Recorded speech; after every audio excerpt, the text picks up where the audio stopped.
अच्छा इसको बंद कर दो निशान, लोग बात करते रहेंगे। कल हम लोगों ने पढ़ा था यहाँ पे फूड के डाइजेशन के बारे में, कहाँ कहाँ डाइजेशन होता है, कैसे होता है, कौन कौन से एंजाइम होते हैं, सलाइवरी ग्लैंड के बारे में, है कि नहीं। और उसमें हमने पढ़ा था कौन सा एब्जॉर्प्शन कहाँ कहाँ होता है, किस किस चीज़ का होता है, और हम लोग वहाँ पे मॉडिफिकेशन पढ़े थे। एक चीज़ हमने बताया था एब्जॉर्प्शन में 3 टाइप के बताया था हमने आपको, बेसिकली 2 टाइप का। एक बताया था फैसेटेड, दूसरा बताया था कौन सा, सॉरी, एक बताया था आपको पैसिव और दूसरा कौन सा था, एक्टिव था। पैसिव कितने बताया था हमने आपको, 2 बताए थे। पहला कौन सा था, सिंपल डिफ्यूजन, दूसरा कौन सा बताया था, फैसेटेड, और उसके बाद हमने दूसरा उसमें कौन सा बताया था, एक्टिव। अगर हम लोग बात कर रहे थे सिंपल डिफ्यूजन, उसमें 3 चीजें थी। एक तो हमारा अमीनो एसिड था, ग्लूकोज था, और अमीनो एसिड और क्लोराइड है। दूसरा हमने बताया था फर्स्ट में हमने 2 बताए थे, कौन कौन सा, अमीनो एसिड, ग्लूकोज और फ्रक्टोज। इसमें ध्यान रखना कि जो फ्रक्टोज था ये पुरानी किताब में लिखा हुआ है, ठीक है, पहले था, अब फ्रक्टोज नहीं, उसकी जगह ग्लूकोज कर दिया गया है। तो आपने जो फ्रक्टोज लिखा है उसको काट देना, ठीक है। पैसे डेट में हमने फ्रक्टोज लिखाया था, पुरानी बुक में था, अब नए में जो अपडेट हुआ है उसमें नहीं है। तो कहने का मतलब ये है कि फर्स्ट एड में आपको 2 ही करना है, ग्लूकोज और अमीनो एसिड, ग्लूकोज और अमीनो एसिड, ठीक है। कुमला के ये कहने का है कि ग्लूकोज और अमीनो एसिड तीनों में कॉमन है, चाहे वो सिंपल डिफ्यूजन हो, चाहे वो फैसिलिटेट हो, चाहे वो एक्टिव हो। अलग क्या था, पैसिव में था क्लोराइड आयन और एक्टिव में सोडियम आयन, ठीक है। तो ये थोड़ा चेंज कर लीजिएगा इसको। हमने आपको फ्रक्टोज लिखा दिया था, पुरानी किताब में था वैसे, तो अब फ्रक्टोज नहीं है तो आप भी भूल जाओ उसको, ठीक है, क्योंकि जो लिखा गया वही माना जाएगा, तो उससे कंफ्यूजन हो जाएगा। और बाय द वे मान लो कभी आए, उसे डिस्क्रिप्शन नहीं दिया गया फ्रक्टोज के बारे में कैसा है, तो कहाँ करिएगा उसको, फैसिलिटेटेड में। किसी के पास मान लो पुराना किताब हो, ठीक है, वो पेपर बनाया तो वो फैसिलिटेट को कहाँ रखिएगा, फ्रक्टोज को फैसिलिटेट में रखिएगा, ठीक है। तो एक तो चीज़ तो ये थी, ठीक। दूसरी बात, हमने आपको कुछ ग्रॉस कैलोरीफिक वैल्यू बताई थी और फिजियोलॉजिकल वैल्यू बताई थी। ग्रॉस कैलोरीफिक वैल्यू जो बताए थे हमने, कितना बताया बताओ, कार्बोहाइड्रेट का 4.1, ठीक है, और प्रोटीन का कितना बताया था 5.65, और फैट कितना था 9.45, और उसके बाद हमने बताया था आपको फिजियोलॉजिकल वैल्यू में 449, 449, है ना, ध्यान रखिएगा। इसके बाद हमने आपको बताया था जो आर्किक वैल्यू साथ में याद करने के बताया था, इसमें कार्बोहाइड्रेट कितना था 1, प्रोटीन 0.9, फैट, इसमें एक पूछा जाता है ट्रिपल मीटेन, ठीक है। ट्रिपल मीटेन एक फैटी एसिड है, जिसमें फैटी एसिड होगा यानी कि फैट होगा कितना होगा 0.7 होगा, फैट है तो क्या होगा 0.7 होगा, है कि नहीं। तो ट्रिपल मीटेन पूछा था जिसमें 51 कार्बन है, कितने 51 कार्बन। जब आपको पढ़ाएंगे रिस्पायरेशन तो वहां इसके बारे में बात करेंगे, ठीक है। खैर ये चीज यहाँ पे हो गया था। अब देखो यहाँ पे इसके बाद जो रीजन का कुछ टॉपिक है, रीजन किया आपने, है ये एनाटॉमी वाला, पहला तो मार्फोलॉजी वाले मैंने करा दिया था, अगला कौन सा था हमारे पास, एनाटॉमी वाला। कहाँ घूम रहे हो, ठीक है। तो एनाटॉमी वाला थोड़ा सा कर लेते हैं। आज मैंने बताया था मार्फोलॉजी हो गया था, एनाटॉमी कर लेते हैं। जो देखो सबसे पहले हमने बताया था यहाँ पे टिश्यू के बारे में, और टिश्यू देखा जाए कितने टाइप बताया हमने आपको, 2 टाइप के, जिसमें डिवीजन प्रॉपर्टी हो मेस्मेटिक, और डिवीजन प्रॉपर्टी खत्म हो जाए परमानेंट। मेस्मेटिक कितने टाइप के थे, 2 टाइप के, प्राइमरी मेस्मेटिक और सेकेंडरी मेस्मेटिक। प्राइमरी कितने टाइप के, 2। पहला कब बताया हमने,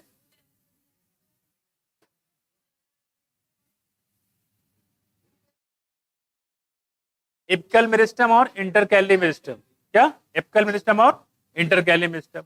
एपिकल में कितने, 2, रूट एपिकल मेरिस्टम और शूट एपिकल मेरिस्टम, और इंटरकैली के बारे में आप जानते हैं, ठीक है। और सेकेंडरी मेरिस्टम ने क्या क्या बताया था यहाँ पे, इसका दूसरा नाम क्या था, सिलेंड्रिकल या लेटरल था, जिसमें आते थे कॉर कैम्बियम या कैम्बियम, साथ में फैसिकुलर कैम्बियम, और फैसिकुलर कैम्बियम में 2 थे, एक इंट्रा और एक इंटर फैसिकुलर कैम्बियम। दूसरा उधर कौन सा था हमारे पास, परमानेंट। परमानेंट कितने टाइप बताया था हमने आपको, 2 टाइप की। पहला अगर सिमिलर टाइप के सेल है तो सिंपल, अलग अलग टाइप है तो कॉम्प्लेक्स। सिंपल में कितने टाइप के, 3, पेरेन्काइमा, कोलेनकाइमा, स्केनकाइमा। कॉम्प्लेक्स में कितने?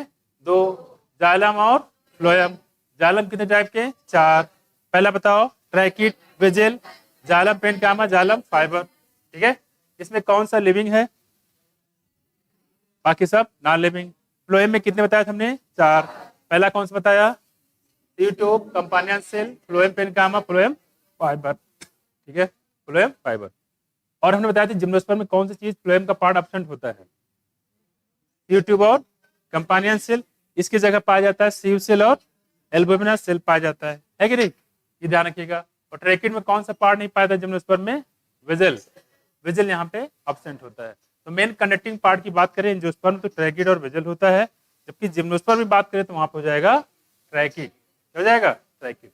कौन सी ऐसी सेल बताए थे हमने जिसमें चारों कॉर्नर पे जो थिकनेस होती है? कोलेनकाइमा पे। कौन सा? कोलेनकाइमा पे। और बताया था यहाँ पे फोटोसिंथेसिस काम कौन करता था? यहाँ पे पेरेन्काइमा और कोलेनकाइमा। स्क्लेराइड किसका एग्जाम्पल था? स्केनकाइमा। किसका? स्केनकाइमा। हमने आपको टिश्यू सिस्टम बताया था। टिश्यू सिस्टम कितने टाइप के? 3, ग्राउंड या फंडामेंटल, एपिडर्मल और वैस्कुलर। ठीक है, और एपिडर्मल हमने बताया था, कौन सा बताया था आपको? स्टोमेटा बताया था, एपिडर्मल सेल बताया था, एपिडर्मल एपेंडेजेस बताया था। एपिडर्मल एपेंडेजेस में क्या क्या बताया आपको? ट्राइकोम्स और रूट हेयर। रूट हेयर कैसा होगा? यूनिसेलुलर। ट्राइकोम कैसा होगा?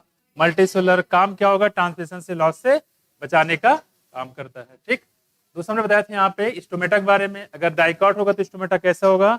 किडनी शेप या बीन शेप होगा, है ना? किडनी शेप या बीन शेप होता है। और अगर इसकी थिकनेस देखोगे तो कहाँ थिकनेस ज्यादा होती है? इनर साइड की outer side? Inner side. Outer side thin होती है, इनर साइड थिकनेस ज्यादा होती है। ठीक है, और इससे जुड़ी हुई जो सेल होती है जो उसको बोलते हैं सब्सिडी सेल, है ना? एक बताया था स्टोमेटल एपरेटस। कितने पार्ट बताए थे यहाँ पे? 3। पहला बताओ, स्टोमेटल एपर्चर। दूसरा कौन सा बताया?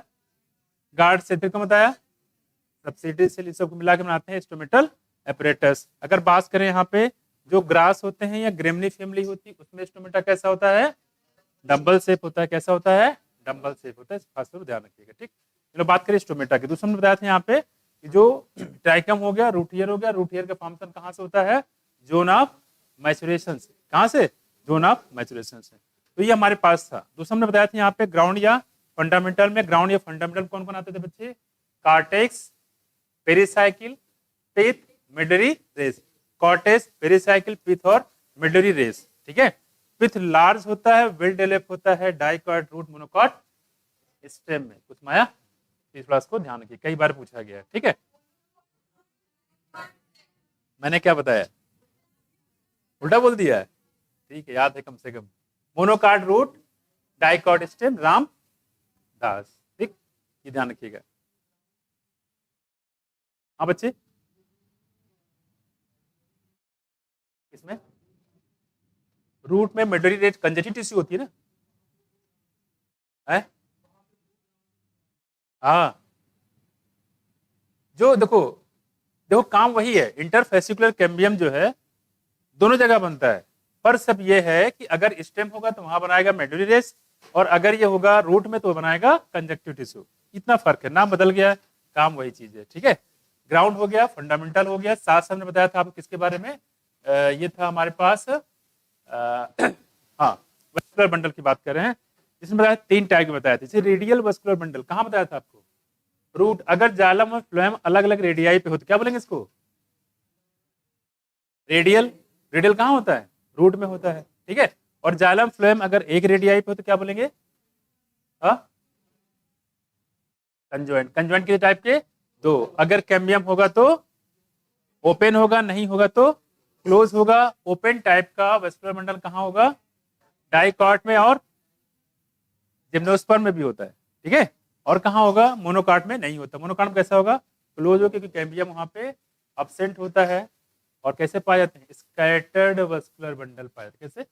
स्कैटर्ड वेस्कुलर बंडल पाए जाते हैं। ठीक, तो हम लोग बात करें यहाँ पे वेस्कुलर बंडल की। दूसरी बात हम लोग बात करते हैं यहाँ पे, हाँ बिल्कुल होता है, जिम्नोस्पर्म में भी होता है और आपके एंजियोस्पर्म होता है, लेकिन सिर्फ डाइकॉट में, मोनोकॉट में नहीं होता है। इसको थोड़ा सा ध्यान रखिएगा। ठीक है, और देखो यहाँ पे इसके बाद हमने बताया था यहाँ पे एक अर्ली वुड बताया था, दूसरा लेट वुड बताया था। अर्ली वुड का दूसरा नाम क्या बताया था? Spring would. और लेट वुड का ऑटम वुड बताया था। ठीक है, तो जो अर्ली वुड बनेगा उसमें डेंसिटी ज्यादा होगी कम होगी? कम होगी, है ना। डेंसिटी कैसे होगी? कम होगी। लाइटर होगी कि डार्कर होगी? लाइटर होगी। ठीक है, जो लेट वुड होगा वो कैसा होगा? डार्कर होगा। डेंसिटी कैसी होगी? ज्यादा होगी। ठीक है, अर्ली वुड और लेट वुड ये किसमें बनते हैं? टेम्परेट कंट्री में कि ट्रॉपिकल में? है टेम्परेट कंट्री बनता है क्योंकि वहाँ सीजनल वेरिएशन होते हैं। ट्रॉपिकल में कोई सीजनल वेरिएशन नहीं होता है, मौसम हमेशा एक ही जैसा होता है, जाड़ा गर्मी बरसात जैसा कुछ नहीं होता है। उसमें आया? तो ये थोड़ा ध्यान रखिएगा। तो ये टेम्परेट कैरेक्टरिस्टिक होता है, ट्रॉपिकल नहीं होता है। ठीक, तो ये हम लोग बात कर रहे हैं। अर्ली वुड और लेट वुड को मिला के हम लोग क्या बोलते हैं? एक एनुअल रिंग। क्या बोलेंगे?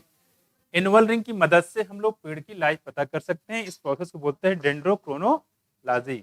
वहाँ कुछ, तो ये लोग बात करें इसके। एक बात हमने और बताया था यहाँ पे, जैसे एक हार्डवुड के बारे में बताया था और सैपवुड के बारे में बताया था। हार्डवुड के बारे में खास बात कैसे होता था? ये हार्ड हो जाता है और ये कंडक्शन काम करता ही नहीं करता? नहीं करता है। टैनिन, लिग्निन और साथ में बहुत सारे ऑर्गेनिक और इनऑर्गेनिक मटेरियल यहाँ पे डिपोजिट हो जाते हैं। तो काम क्या है? Mechanical support. बड़े बड़े पेड़ होते हैं देखो यहाँ पे, है ना, गिरते नहीं है क्योंकि वो हार्डवुड की मदद से वो रहता है। ठीक है, दूसरी बात तो इसमें कंडक्शन किससे होता है? सैपवुड की मदद से होता है। ठीक, एक हमने ऐसे ही बताया था अर्ली बार्क और लेट बार्क के बारे में हमने यहाँ पे बताया था। खैर, इस बार हमने बात किया था यहाँ पे सेकेंडरी ग्रोथ के बारे में बात करें। पहले हमने बताया था डाइकाट रूट, फिर monocot root, dicot stem, monocot stem, dicot leaf, monocot leaf. ये तीन टाइप को दिमाग में बिल्कुल रखिए। जो यहाँ पे प्लांट लिया गया तो क्या था? सनफ्लावर। क्या लिया गया था? सनफ्लावर। अगर हम बात करें वेस्कुलर बंडल की तो डाइकाट रूट में कितने होते हैं? है 2 से 4। 2 से 4 होते हैं। कितने होते हैं? 2 से 4। और मोनोकार्ड कितने होते हैं? More than 6। इसको बोलते हैं पॉली आर्स कंडीशन। क्या बोलेंगे? Poly hours condition. डाइकॉट में जो बताया सबसे बाहर क्या होगा? एपिडर्मिस या एपिब्लेमा जो बनाता है क्या? हाँ, रूट हेयर बनाएगा, है कि नहीं। इसके बाद क्या आ जाएगा बच्चे? कॉर्टेक्स आ जाएगा। कॉर्टेक्स से बाद क्या आ जाएगा? एंडोडर्मिस आ जाएगा। एंडोडर्मिस कैसा है? बैरल शेप है। कैसा है? बैरल शेप है। ठीक है, इसके बाद हमने बताया था यहाँ पे कि आपको जो मोनोकार्ड रूट के बारे में बताया था और मोनोकार्ड रूट बताया था पॉलियस कंडीशन पाई जाएगी, बाकी जो सिस्टम वो लगभग वैसे यहाँ पे पाया जाता है। फिर हमने बताया था डाइकॉट स्टेम के बारे में और मोनोकॉट स्टेम के बारे में। डाइकॉट स्टेम जो हाइपोडर्मिस बताया था, एक टर्म आया था। और हाइपोडर्मिस कैसा होता है? स्किन कायमा कोलन कायमेटस। हाँ, कोलन कायमेटस। और मोनोकॉट में कैसा हो जाएगा? बोलो बोलो। डाइकॉट में कोलन कायमेटस भाई। और रूट में कैसा हो जाएगा? मोनोकाट में। और उसमें स्टेम में कैसा हो जाएगा? स्किन कायमेटस हो जाएगा। कैसा हो जाएगा? स्किन कायमेटस। साथ साथ वेस्कुलर बंडल कैसे होते हैं? स्प्रेड होते हैं, बिखरे रहते हैं। वाटर कंटेनिंग कैविटी पाए जाते हैं, सेंटर पे बड़े बड़े और कॉर्नर पे छोटे छोटे पाया जाता है। ये हमने बताया था यहाँ पे इसके बारे में। इसके बाद हमने बताया था कि जो डाइकॉट आपका होता है, लीफ की बात करें, इसको दूसरा नाम क्या बताया? डॉर्सी। क्या बोलेंगे? डॉर्सी वेंट्रल लूप लीफ होता है। इसमें स्टोमेटा ऊपर होते हैं, नीचे होते हैं? किस पे ज्यादा होते हैं? और ऊपर हो भी सकते हैं और नहीं भी हो सकते हैं। ठीक, जबकि आइसोबायलेटरल में दोनों साइड पे होते हैं, ऊपर भी होते हैं और नीचे भी होते हैं। जो कॉमन होता है कहाँ पे? ग्रास में, मोनोकाट में। कुछ में तो डाइकॉट की बात करें तो यहाँ पे जो मेसोफिल होता है कितने पार्ट में डिवाइड होता है? 2 में। पहला बताया था पेलिसेड और दूसरा बताया था स्पॉन्जी। पेलिसेड किधर होता है? एडेक्सियल सरफेस की एबैक्सियल?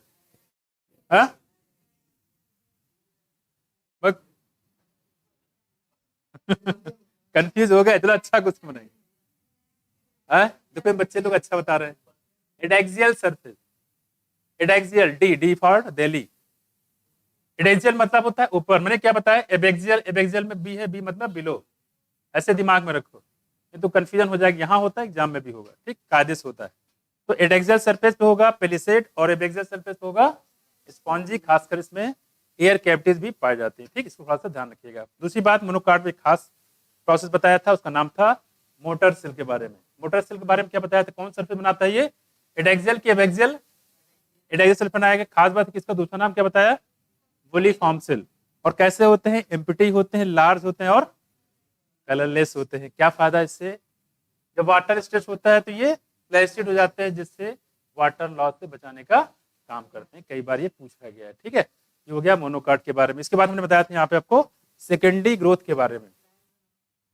क्रेन, हाँ क्रेन तो जो एनाटॉमी होता है बेसिकली अगर देखा जाए तो C4 प्लांट का कैरेक्टरिस्टिक होता है। कौन सा? C4 प्लांट, ठीक है। इसको क्रेन मतलब होता है यहाँ पे कि जो अगर आप देखोगे खासकर ये जीरोफिटिक करेक्टर भी होता है क्रेन एनाटॉमी में, ठीक है। और जीरोफिटिक आप देखो तो वहां पे क्या होता है कि जो लाइट इंटेंसिटी बहुत ज्यादा होता है, और लाइट इंटेंसिटी बहुत ज्यादा होने की वजह से वाटर का लॉस भी बहुत ज्यादा होता है, इसलिए इसकी जो स्टोमेटा होता है बहुत ही डीपली सिचुएट होते हैं, वास्तव में कुछ बहुत डीपली होंगे ताकि उसकी जो सनलाइट का एक्सपोजर कम से कम हो और वाटर का लॉस कम से कम होता है। बाकी इसके बारे में और डिटेल बताएंगे जब हम लोग पढ़ेंगे C4 और C3 प्लांट को, उसके बारे में बताएंगे। उन्होंने बताया था जो आपका सेकेंडरी ग्रोथ के बारे में। सेकेंडरी ग्रोथ ने क्या बताया, खासकर ये कंजॉइंट टाइप में पाया जाएगा। कंजॉइंट ने बताया था जाइलम ऊपर होता है कि फ्लोएम ऊपर होता है, जाइलम नीचे होता है, जाइलम हमेशा फ्लोएम से सराउंड होता है, फ्लोएम बाहर होता है, जाइलम अंदर होता है, अंदर मतलब सेंटर की तरफ, है कि नहीं। जाइलम फ्लोएम के बीच में क्या होता है, कैम्बियम। क्या होता है, कैम्बियम। ये कैम्बियम में डिवीजन, और कौन इसका नाम क्या होगा, इंट्राफेसिकुलर कैम्बियम।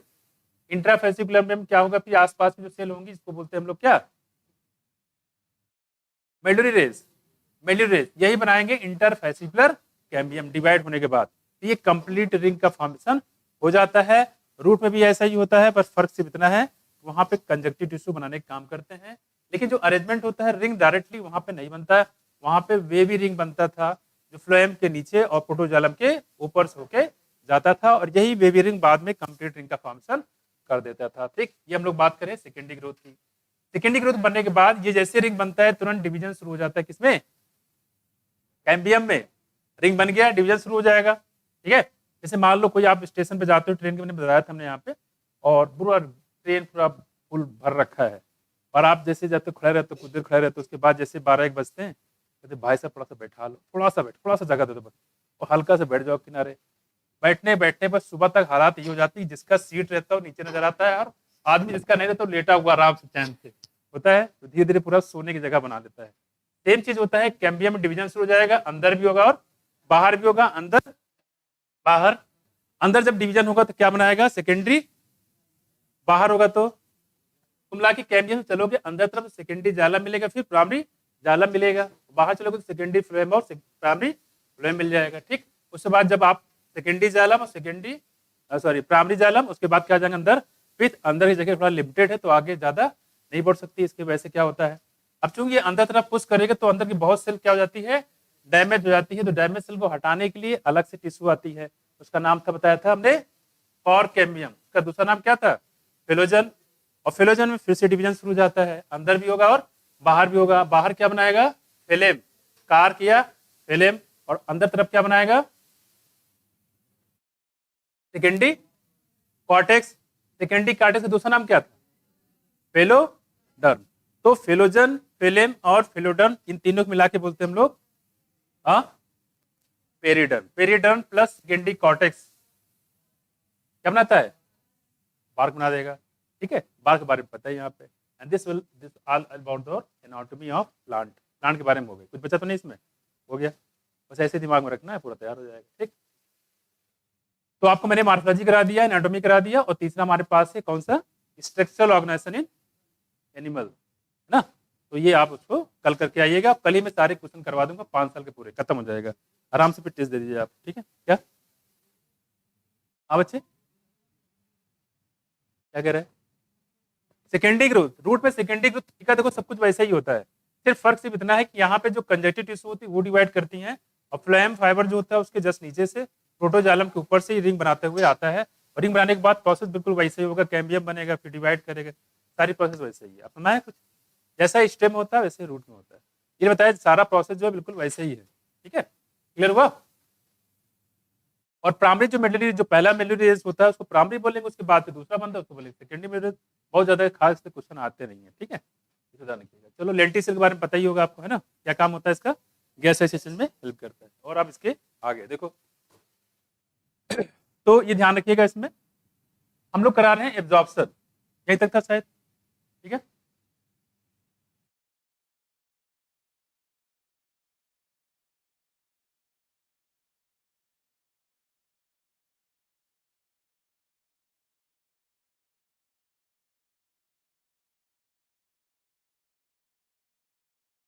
देखो कह रहे यहाँ पे यहां तक करा दिया था क्या? यहां तक हो गया था ना? हाँ? यहां से कराना है। देखो कह रहे कि fatty acid and glycerol being insoluble, ये इंसॉल्युबल होता है, can not be absorb into the, आगे जो है ये एब्जॉर्ब नहीं हो सकते। पता है कि फैटी एसिड कैसा होता है? ये तो हम पूछ रहे हैं। देखो अरे ठीक है, देखो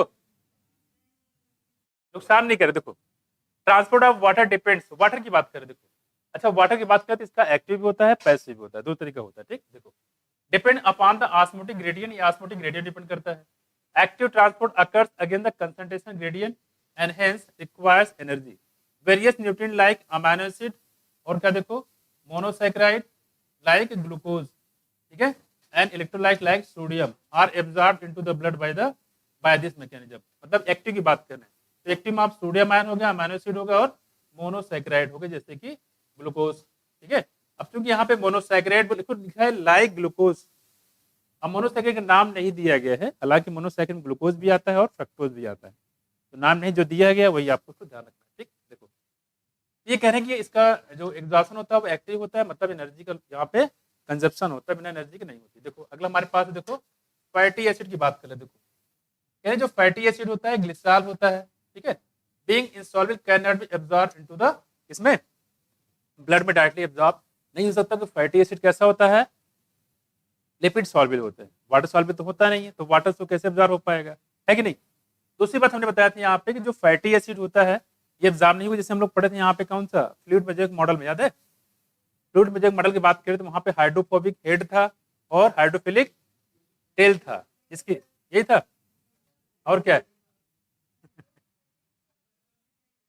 है? हाइड्रोफिलिक क्या हेड और हाइड्रोफोबिक टेल है, जिसकी वजह से यहाँ पे जो फैट होता है उसका ट्रांसपोर्ट नहीं हो पाता था। फैट नहीं, वाटर सॉल्युबल मॉलिक्यूल का ट्रांसपोर्ट नहीं हो पाता, तो बेचारा क्या करेगा फिर? इंटीग्रल प्रोटीन या चैनल प्रोटीन के माध्यम से जाने का काम करता था, और इस प्रोसेस को बोलते हैं फैसिलिटेटेड डिफ्यूजन। फैसिलिटेट मतलब किसी की मदद से, और कौन मदद कर रहा है? Carrier protein. ये हम लोग कुछ बात करें, यहाँ पे वैसे ही है, तो जाहिर सी बात है अगर ये ऐसे नहीं जा रहा है तो क्या करेंगे? इसको भेज बदल देंगे। देखो यहाँ थोड़ा सा मॉडिफाइड कर देंगे। क्या कर देंगे? जैसे उसको देखो रावण को, रावण अगर डायरेक्ट जाता तो क्या सीता को अटैक वो कैप्चर कर पाता? नहीं कर पाता। कैप्चर मतलब समझते हो क्या है? मतलब पकड़ना, और क्या है? पकड़ा ही तो था। किडनैप, ठीक है मॉडर्न डे है, किडनैप कर लिया हमने, नहीं हमने नहीं, रावण। देखो यहाँ देखो, हाँ अपहरण ठीक है, कोई और वर्ड तो भी निकाल दो। वो साधु के बेस में गया था, उसको पता था कि रावण के भेष में जाता तो वो पहचान लेती, फिर उसको जाहिर सी बात कुछ नहीं कर पाता। लेकिन वो साधु के बेस में गया तो उसको पता था कि वो दयालु नेचर की, हम जाएंगे भीख भीख मांगेंगे तो दे ही देंगे। उसके बाद क्या कांड किया जानते ही हो, है ना? उसके बाद वो जो कहने मतलब रावण ने अपना भेष बदल लिया, तभी तो जा पाया। सेम ऐसी चीज इसको भी भेष बदल लेंगे, किसका? इसका फैटी एसिड का, क्योंकि ऐसे एब्जॉर्ब नहीं हो पाएगा। तो हम लोग क्या करेंगे, इसी फैटी एसिड के ऊपर हम लोग प्रोटीन की लेयर बना देंगे, ठीक है? प्रोटीन एब्जॉर्ब हो जाता है, तो प्रोटीन एब्जॉर्ब हो जाएगा, अंदर ब्लड के अंदर पहुंच जाए, उसके बाद कोई दिक्कत ही नहीं है। ऐसे बहुत सारी, जैसे आपने देखा होगा कि कुछ इंजेक्शन आते हैं, इंजेक्शन को हम लोग जो है इंजेक्शन तो कई टाइप होते हैं, है ना? इसे मसल में लगाए जाते हैं, इंट्रामस्कुलर होता है, ठीक है, और इंटरविनस में डायरेक्ट भी लगाए जाते हैं, इंट्राविनस होता है। जो फैट सॉल्युबल खासकर होते हैं, जैसे कि आपको जो ज्यादातर पेनकिलर वाले होते हैं उनको आईवी नहीं लगाते हैं, क्योंकि उसका नेचर होता है ऑयली, क्योंकि अगर आईवी लगा दो डायरेक्ट ब्लड में चलेगा, ब्लड में क्या बन जाएगा? वो बबल बन जाएंगे, वो आदमी की जो है वो बबल जाके कहाँ पे हार्ट में जाके ब्लॉक कर देगा, वो आदमी निपट जाएगा फिर, है ना? तो उसका नेचर जो ऑयली होता है उसको कभी भी हम लोग इंट्रावेनस नहीं लगाते हैं, ठीक? वैसे यहाँ भी है, देखो अब खैर उसको मॉडिफाइड कर दिया गया है, इंट्रावेनस में चीजें इंजेक्शन आ गई। देखो आप लोग पहुंचते पहुंचते एडवांस हो जाएगा। देखो कहाँ पक गया, देखो हाँ ठीक है।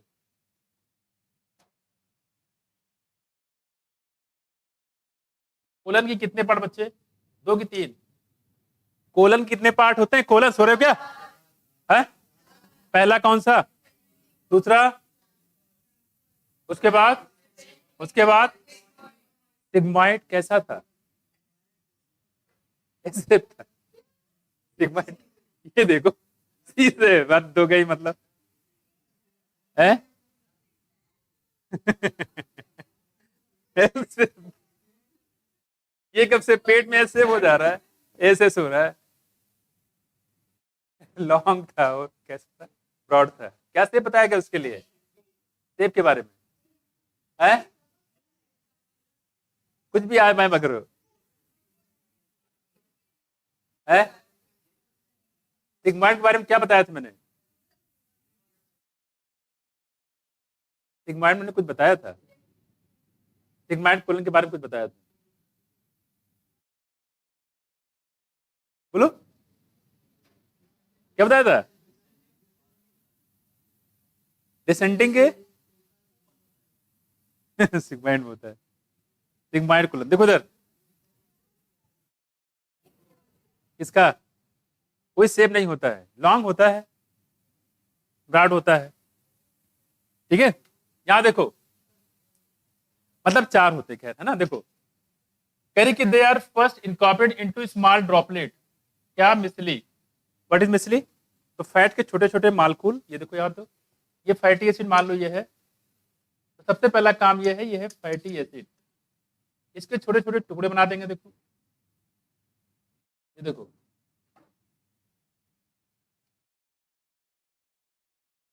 इसी को हम लोग बोलते हैं क्या बच्चे? मिसली। क्या है? आप बाकी केमिस्ट्री में पढ़ते हो, कौन सी केमिस्ट्री में? सरफेस केमिस्ट्री में। यह है मिसली। इस मिसली के ऊपर देखो जरा, इस मिसली के ऊपर प्रोटीन की लेयर बना देंगे। देखो ऐसे, ये ठीक है। जैसे आपसे पूछे कि जो प्रोटीन सिंथेसिस या लिपिड सिंथेसिस कौन सा ऑर्गेनेल करता था? बोलो, लिपिड सिंथेसिस प्रोटीन सिंथेसिस कौन सा ऑर्गेनेल करता था? है? हाँ बोलो बोलो, बहुत तो गई हो आप। स्मूथ इंडिपेंडेंट रेटिकुलम ना, प्रोटीन भी और लिपिड भी। हाँ, बेसिकली एंडोक्राइन रेटिकुलम है ना, ये कहना चाह रहे हो। ठीक है, बिल्कुल सही।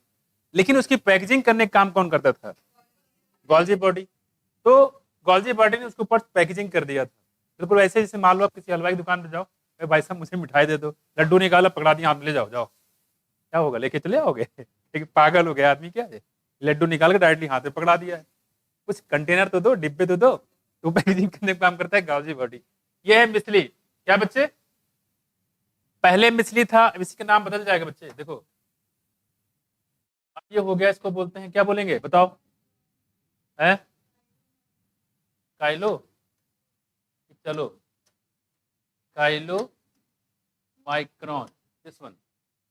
काइलो माइक्रोन में क्या है? Protein plus fatty acid.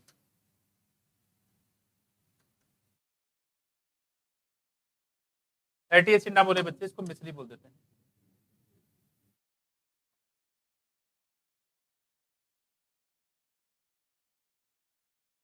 Protein plus मिसली, इसी को बोलते हैं काइलो माइक्रोन। क्लियर? अब ये काइलो माइक्रोन नेचर कैसा होगा? ऊपर देखिए कैसा हो जाएगा? प्रोटीन नेचर हो जाएगा, आसानी से ये एब्जॉर्ब हो जाएगा। कुछ माया, जिसको परमिशन है तो बदल दो, बदल दिया गया। रावण था, रावण क्या बना दिया? साधु। अब कोई दिक्कत नहीं है कि नहीं? साधु यानी कि बाबा। बाबा कितना उचित होता है कि नहीं? क्या देखो इधर, हो गया हो गया। हाँ देखो इधर, कह which move into the intestinal mucosa. अब कहां जाएगा देखो बच्चे? इंटेस्टाइनल म्यूकोसा में। और वहां क्या होगा देखो? They are reform into very small protein coated fat globule called the chylomicron. Protein के ऊपर फैट होता है कि फैट के ऊपर प्रोटीन है? हाँ ध्यान रखना, इसको ऐसे ही पूछ सकते हैं। Which are transmitted into the lymph vessel. यहां से जाएगा लिम्फ वेजल, यानी इसको बोलते हैं लैक्टियल। डायरेक्ट ब्लड में नहीं, पहले जाएगा लिम्फ वेजल यानी कि लैक्टियल में, फिर वहां से जाएगा क्या? ब्लड में। देखो इन द विलाई, तो विलाई के अंदर जो है लैक्टियल वहां जाएगा। This lymph vessel ultimately release the absorb substance into the blood stream. उसके बाद जाता है ब्लड स्ट्रीम में। ठीक, तो कहने मतलब ये हो गया कि पहले जाते हैं ये किसमें? लिम्फ वेजल में, वहां के बाद जाते हैं जो ब्लड वेजल में। ठीक है, देखो ये देखो, ये आए यहाँ पे लिम्फ वेजल में गए, यहाँ के बाद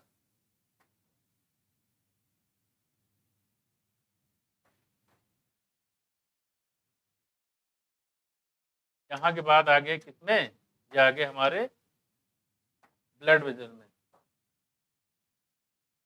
ये हो गया हमारा ब्लड वेजल और ये हो गया हमारा लिम्फ वेजल। बस में आया, तो डाइट नहीं होती, ध्यान रखिएगा। में क्या है, फैटी एसिड में सबसे पहले क्या किया, हम किया प्रोटीन की कोटिंग कर दी। जो फैटी से छोटे टुकड़े थे उसको बोलते हैं हम लोग मिसली। इस मिसली पे प्रोटीन की लेयर बना दी, तो इससे क्या बन गया, काइलोमाइक्रॉन। इस काइलोमाइक्रॉन को सबसे पहले कहाँ ले जाएंगे, लिम्फ वेजल में, और लिम्फ वेजल से कहाँ एब्जॉर्ब हो जाएगा, ब्लड वेजल में। और ब्लड वेजल में जाने के बाद जैसे ब्लड पहुंच जाएगा उसके बाद कोई टेंशन खत्म। हर चीज जब तक प्रॉब्लम है जब तक कि ब्लड वेजल में नहीं पहुंच जाता, जैसे ब्लड वेजल में जाएगा उसके बाद सारी प्रॉब्लम खत्म हो जाती है। ठीक, तो ये काम है खैर। ठीक है, देखो तो एक चीज है काइलोमाइक्रॉन, जो आपको याद रखिएगा, इसमें पूछ सकता है आपसे, है ना। देखो पूछा भी गया है ये, absorption of substance take place in different part of the alimentary canal like mouth, stomach, small intestine, large intestine. However maximum absorption occur in the small intestine. एक बार बताया गया, देखो देखो, अगर बात करें मैक्सिमम एब्जॉर्प्शन की तो क्या बताओगे, स्मॉल इंटेस्टाइन। ठीक है, ऐसे हम लोग बात करेंगे जब पढ़ेंगे किडनी में नेफ्रॉन, वहां मैक्सिमम एब्जॉर्प्शन कहाँ होता है, पता है किसी को, पीसीटी में proximal convoluted tubule, proximal convoluted tubule, वहां पे सबसे मैक्सिमम एब्जॉर्प्शन होता था। बाकी बात करेंगे, खास बात नहीं बताया था माइक्रोवेलाई के बारे में, याद है। तो ये हो जाता है मैक्सिमम एब्जॉर्प्शन कहाँ होता है बच्चे, स्मॉल इंटेस्टाइन में, मार्क कर लीजिए। ये कह रहे हैं हालांकि एब्जॉर्प्शन तो कई जगह होता है, लेकिन बात करेंगे मैक्सिमम की तो कहाँ होता है, स्मॉल इंटेस्टाइन में। और स्मॉल इंटेस्टाइन में भी कहाँ, ड्यूडेनम में, जेजुनम और इलियम में क्या होता है, एब्जॉर्प्शन। यहाँ देखो, इस summary of absorption, site of absorption and substrate absorb is given, यहाँ दिया हुआ है। अगर आपसे पूछे सुक्रेज कहाँ से निकलता है, सकस इंटेस्कस से कि पैंक्रियास से, स्टमक से, है सकस इंटेस्कस से। ठीक है, प्रोकार्बोक्सीपेटाइडेज हो गए, हाँ पैंक्रियाटिक जूस में, है कि नहीं। और लाइपेज कहाँ से निकलता है, तीनों से, कहाँ से, तीनों से। न्यूक्लियोसाइडेज कहाँ से निकलता है, सकस इंटेस्कस से।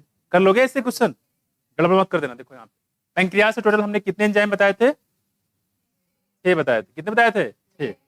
और जो बाइल होता है उसमें कितने एंजाइम बताए थे, बाइल में कोई एंजाइम नहीं होता है। ठीक, देखो तो यहाँ पे बात करें सबसे पहले माउथ की। देखो कह रहे कि माउथ में कुछ ड्रग्स होती हैं, ठीक है, उसका एब्जॉर्प्शन होता है, come in contact with the mucosa of the mouth.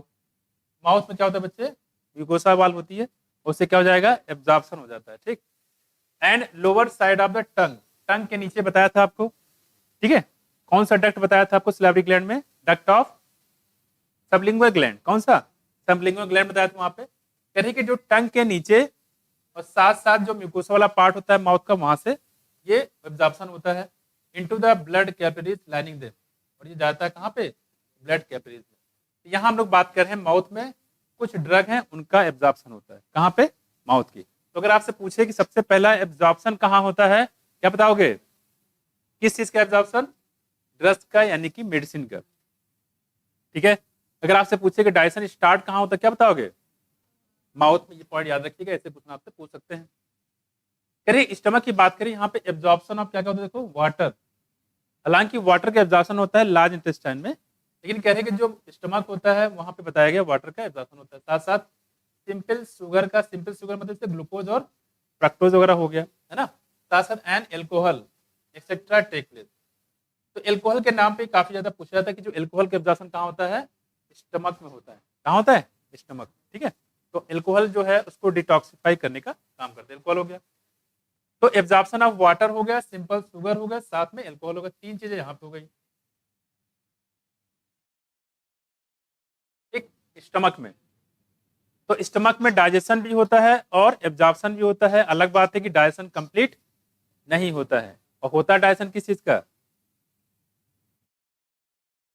Sugar का, प्रोटीन का भाई, शुगर कहाँ होता है यहाँ पे, प्रोटीन का होता है। शुगर का डाइजेशन दो ही जगह है, एक माउथ में होता है जो स्टार्च से माल्टोज बनाता है, यानी कि पॉलीसैकेराइड से डाइसैकेराइड बनाता है, पूछा गया ये।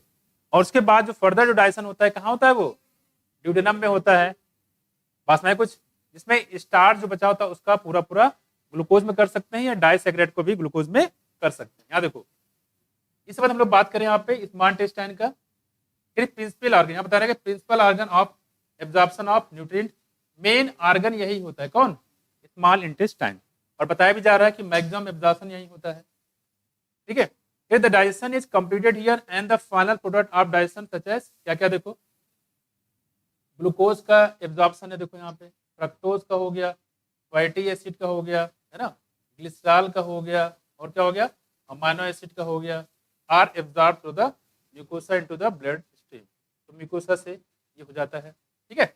और अगर मान लो होगा, क्या नाम है, ये काइलोमैक्रॉन होगा तो कहाँ होगा, वो लिम्फ में हो जाएगा, कहाँ हो जाएगा, लिम्फ। यूं कह सकते हो कि यहाँ पे किसी चीज का डाइजेशन नहीं होता, कह सकते हो कि इसमें सबका डाइजेशन होता है। कहाँ पे, स्मॉल इंटेस्टाइन के कौन से पार्ट में, कौन से पार्ट में, जेजुनम और इलियम में, ठीक है। अब देखो आगे, इसके बाद बच्चे यहाँ पे है लार्ज इंटेस्टाइन, एब्जॉर्प्शन ऑफ क्या होता है, देखो वाटर है, वाटर है क्या, तो वाटर देखो यहाँ दिया गया है, एब्जॉर्प्शन ऑफ वाटर। और वाटर कहाँ था, देखो स्टमक में भी है, ठीक है, कहाँ पे, स्टमक में भी है। तो स्टमक में भी वाटर का एब्जॉर्प्शन है, और साथ साथ लार्ज इंटेस्टाइन में भी वाटर का एब्जॉर्प्शन है। सब मिनरल्स, कुछ मिनरल का, साथ में कुछ ड्रग का है। तो ड्रग का एब्जॉर्प्शन देखो कहाँ कहाँ है, देखो एक तो हमारा माउथ दिया हुआ है, और एक हमारा यहाँ पे लार्ज इंटेस्टाइन दिया है। दो जगह है जहाँ पे ड्रग्स का एब्जॉर्प्शन होता है। ऐसे एक सीरीज बना के वो मैचिंग करा सकता है कि ड्रग्स का एब्जॉर्प्शन कहाँ होता है, यहाँ रख दिया माउथ, वहां रख दिया यहाँ पे लार्ज इंटेस्टाइन। वाटर का एब्जॉर्प्शन कहाँ कहाँ होता है, यहाँ रख दिया स्टमक, वहां रख दिया स्मॉल इंटेस्टाइन, ठीक है। इस टाइप से भी आपसे पूछ सकता है लार्ज इंटेस्टाइन, ठीक है। लार्ज इंटेस्टाइन कौन सा पार्ट में, कोलन में, खासकर होता है, कहाँ होता है, कोलन में। तो ये कुछ बात हम लोग कर रहे थे यहाँ पे, कुछ एब्जॉर्प्शन की, डाइजेशन की। तो डाइजेशन कहाँ शुरू होता है, माउथ में, कहाँ खत्म होता है, लास्ट में। कहाँ डाइजेशन होता है बच्चे, स्मॉल इंटेस्टाइन के फर्दर कोई डाइजेशन नहीं होता है, स्मॉल इंटेस्टाइन में, और कहाँ पे, ड्यूडेनम में, उससे बात कोई फर्दर डाइजेशन नहीं होता है। अगर आपसे पूछे कि एब्जॉर्प्शन कहाँ शुरू होता है, कहाँ खत्म होता है, क्लियर है। तो ड्रग का एब्जॉर्प्शन याद रखिएगा, माउथ में है और लार्ज इंटेस्टाइन में। वाटर के एब्जॉर्प्शन कहाँ कहाँ है बच्चे, स्टमक में है, और कहाँ पे है, लार्ज इंटेस्टाइन में है, ठीक है। और अगर स्मॉल इंटेस्टाइन की बात करें, लगभग glucose, fructose, fatty acid, glycerol, amino acid, लगभग सबका एब्जॉर्प्शन यहाँ पे होता है, ठीक है। अब देखो, फिर the absorb substance finally reach the tissue. अब देखो यहाँ पे ब्लड में पूरा चला गया सब कुछ, और वहां से कहाँ पहुंचेगा, टिश्यू में। जिस टिश्यू को रिक्वायरमेंट होगी वहां पे पहुंचा दिया जाएगा। Which utilise them for their activities, this process called the assimilation. तो एसिमिलेशन क्या है, देखो जो भी न्यूट्रिएंट्स मिला है उसको टिश्यू में पहुंचा देना, या सेल के अंदर पहुंच, टिश्यू मतलब क्या, सेल, या सेल के अंदर पहुंचा देना, इसी को हम लोग बोलते हैं, तो क्या बोलते हैं, एसिमिलेशन। यानी जो हमारी बॉडी का पार्ट बन जाए, जो भी कंपाउंड है उसको बोलते हैं एसिमिलेशन। और टिश्यू के बाद कहाँ पहुंचेगा, या सेल में पहुंचेगा, कौन, ग्लूकोज। और सेल में पहुंचने के बाद फिर हमने क्या बताया था, एक आपको अमीनो एसिड पहुंच चुका है सेल के साइटोप्लाज्म में, ग्लूकोज पहुंच चुका है सेल के साइटोप्लाज्म में, फ्रक्टोज पहुंच चुका है सेल के साइटोप्लाज्म में, सब कुछ कहाँ पहुंच चुका है, फैटी एसिड पहुंच चुका है कहाँ पे, सेल के साइटोप्लाज्म में। सब कुछ मैंने सेल के साइटोप्लाज्म में पहुंचा दिया है। अब सवाल यहाँ पे इसके बाद क्या होगा, क्या हमें एनर्जी मिल गई, अभी नहीं मिली है। अब क्या होगा, एसिमिलेशन करा दिया, अब स्टार्ट होगा यहाँ पे रेस्पायरेशन, यानी कि जो अगला चैप्टर है उसका खेल शुरू होता है यहाँ पे। जो आपका ग्लूकोज है इसी में चलेगा, सबसे पहले ग्लाइकोलिसिस होगा, क्या होगा, ग्लाइकोलिसिस होगा, ठीक है। और ग्लाइकोलिसिस जब होगा तो यहाँ से आपको एटीपी एनर्जी बनना स्टार्ट हो जाएगा, ठीक। ये आगे हम लोग बात करेंगे, खैर। तो एसिमिलेशन का सिंपल मतलब होता है कि ब्लड से जो भी न्यूट्रिशन हो कहाँ पहुंचा दें, टिश्यू में या सेल के अंदर, इसी को हम लोग बोलते हैं एसिमिलेशन। गड़बड़ मत कर देना, एब्जॉर्प्शन अलग है, एसिमिलेशन अलग है, डाइजेशन अलग है, मैं कुछ ये गड़बड़ मत कर देना। और क्या करें आप देखो, the digested waste solidify into the coherent faeces. और करेंगे जो डाइजेस्टेड वेस्ट, जो बचा हुआ वेस्ट मटेरियल होगा, ठीक है, उसको हम फीसेस बोलेंगे। इन द रेक्टम, इसको रेक्टम में पहुंचा दिया जाएगा। इनिशिएट नेचुरल न्यूरल रिफ्लेक्स, यहाँ पे न्यूरल रिफ्लेक्स एक्शन जनरेट होता है, काजिंग अर्ज और डिजायर फॉर इट्स रिमूवल, जिससे इसको अर्ज मतलब इच्छा होती है, डिजायर, इसको बाहर रिमूव करने के लिए। ठीक, देखो the egestion of faeces to the outside through the anal opening, इसी को मतलब बोलते हैं डेफिकेशन। क्या बोलेंगे? डेफिकेशन। तो एब्जॉर्प्शन, डाइजेशन, एसिमिलेशन, डेफिकेशन, ये सारे वर्ड याद रख के रखना है। ठीक है, कहीं कोई दिक्कत हो तो पूछ लेना। काइलोमाइक्रोन समझ में आया? माया तब पे क्वेश्चन पूछा गया है। काइलोमाइक्रोन कैसे बनाते हैं, क्यों बनाते हैं, कहाँ बनाते हैं, कौन एब्जॉर्ब करता है? तो काइलोमाइक्रोन क्या है? ये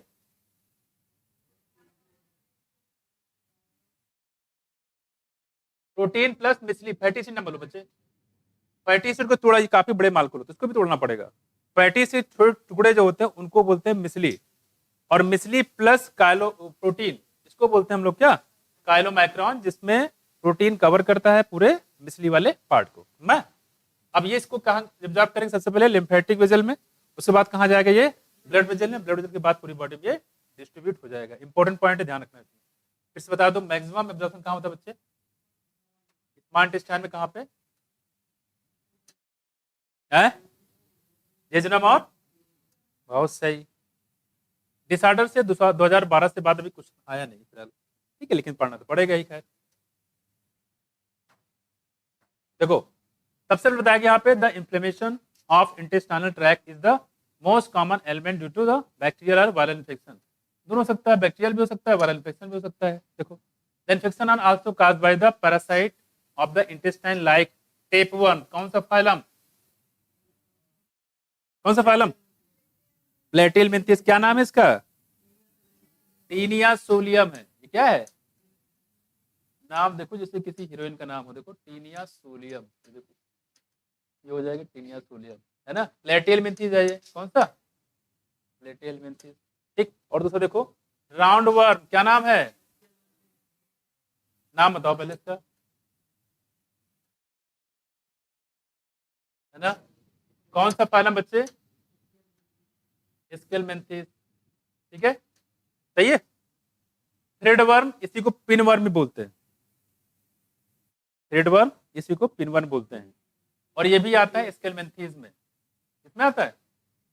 स्केलमेंथिस में, पिन वर्म भी बोलते हैं।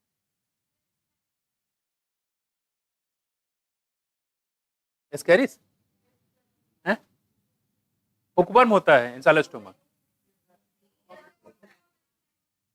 हुकवर्म क्या है? तो राउंड वन क्या होता है? एस्केरिस। हाँ, एस्केरिस है क्या? अरे हुकवर्म होता है इंसालोस्टोमा। मैं स्केलमेंथिस ठीक है यार। यहाँ पे क्या बताओ? एस्केरिस ना, फाइलम वही है। कौन सा?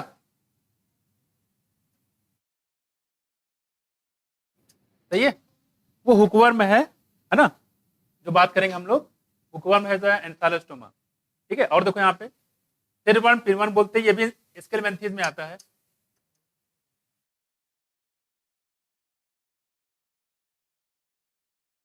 ये देखो इधर लिखा है, और पिनवर्म लिखा हुआ है। कहीं कहीं पिनवर्म उसी में लिखा जाता है। ठीक है, हुकवर्म में हुकवर्म क्या होगा? इंसालोस्टोमा।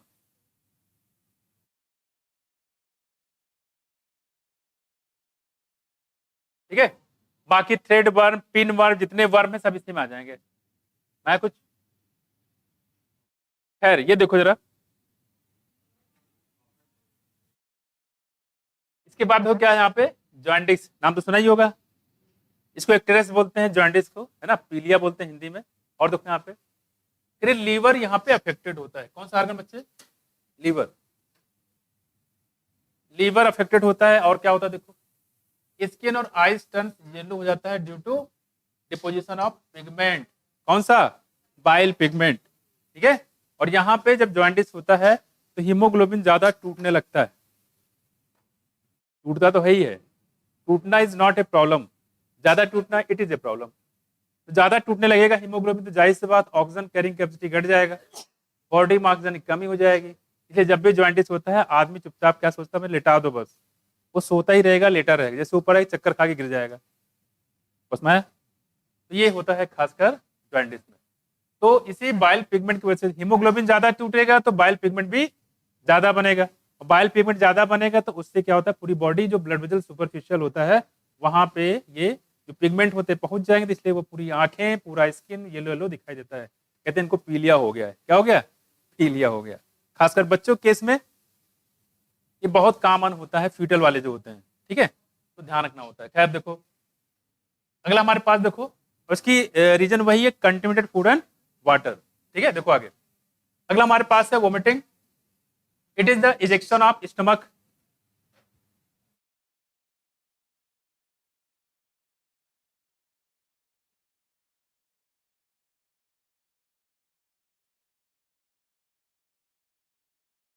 बात कर लो फिर स्टार्ट करते हैं। बात नहीं करना है तो देखो यहां पे अगला हमारे पास है वोमिटिंग। यहां देखो it is the ejection of stomach content. यानी स्टमक कंटेंट, स्टमक में जो कुछ भी भरा हो, ठीक है, वो निकाल के बाहर करने तो क्या बोलेंगे? Vomiting through the mouth. दूसरी बात कह रहे हैं कि this reflex action is control by. ये भी कैसा है बच्चे? रिफ्लेक्स एक्शन है, कंट्रोल बाई वोमिट सेंटर। और कहाँ होता है बच्चे?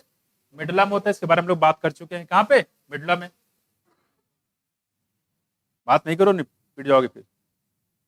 बातें किए जा रहे हो, हम बोल नहीं रहे हैं कुछ। यहाँ देखो उससे बात करें कि यहाँ पे a feeling of nausea preceded vomiting. और वोमिटिंग से पहले क्या होता है? नाजिया होता है, मतलब जी मतलाता है। पहले जी मतलाएगा, उसके बाद फिर उल्टी हो भी सकती है और नहीं भी हो सकती, कोई कंडीशन पर डिपेंड करता है। देखो तो दो बातें याद रखिएगा। वोमिटिंग का सेंटर कौन है बच्चे? क्या बोलेंगे? मिडुला। ठीक है, और वोमिटिंग से पहले क्या होता है? नाजिया होता है, मतलब जी मतलाता है। ठीक है, देखो अगला हमारे पास है डायरिया। ठीक है, ठंड के दिनों में देखो ठंड लग जाती है कि नहीं? तो ये किसी समय, हालांकि डायरिया तो किसी समय हो सकता है, बट ठंड में ज्यादा कॉमन। देखो इधर एबनॉर्मल फ्रीक्वेंसी ऑफ, ये चीज ये है abnormal frequency of bowel movement. ऐसे सेंटेंस आपको रिपीट मिलेंगे अभी। एबनॉर्मल फ्रीक्वेंसी, जो फ्रीक्वेंसी होती है एबनॉर्मल हो जाती है। नॉर्मल आगे देखो तो आदमी एक या दो बार टॉयलेट जाता है, ठीक है, लेकिन इस केस में क्या होता है कि वो जाता ही रहता है, आया गया आया गया आया गया। उससे मुझे भाई साहब टाइम बता, तो नहीं अभी टाइम नहीं मेरे पास, ठीक, आता जाता रहेगा। Abnormal frequency of bowel movement, bar bar toilet जाएगा। देखो and increase liquidity of faecal discharge. और जब फीकल डिस्चार्ज होता है, खासकर उसके पेट में खाना रुकता ही नहीं है, खाया और निकल गया, ऐसे दिक्कत होती है। और जब रुकेगा ही नहीं यहाँ पे, तो एब्जॉर्प्शन कहाँ से होगा? और एब्जॉर्प्शन नहीं होगा तो पेट में उसको क्या नाम है, उसकी बॉडी में कहीं लगेगा नहीं, एनर्जी नहीं मिलेगी।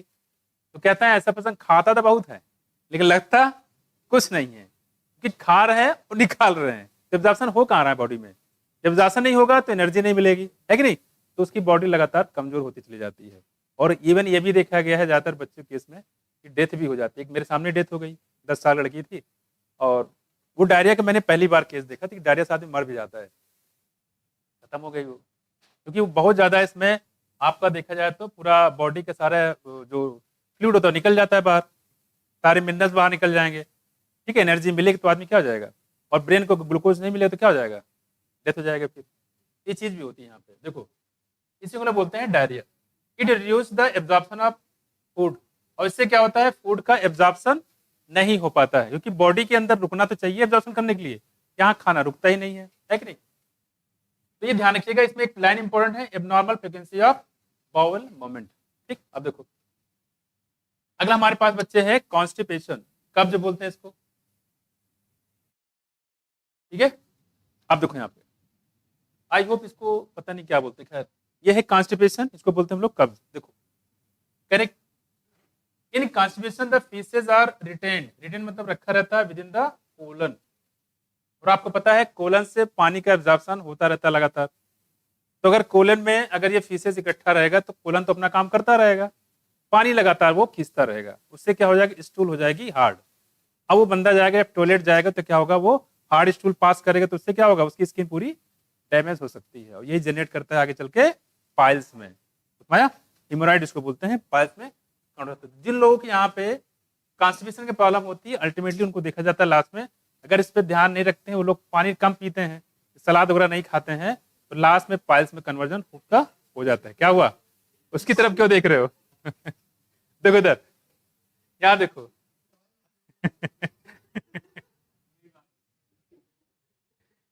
इधर इधर देखो इधर,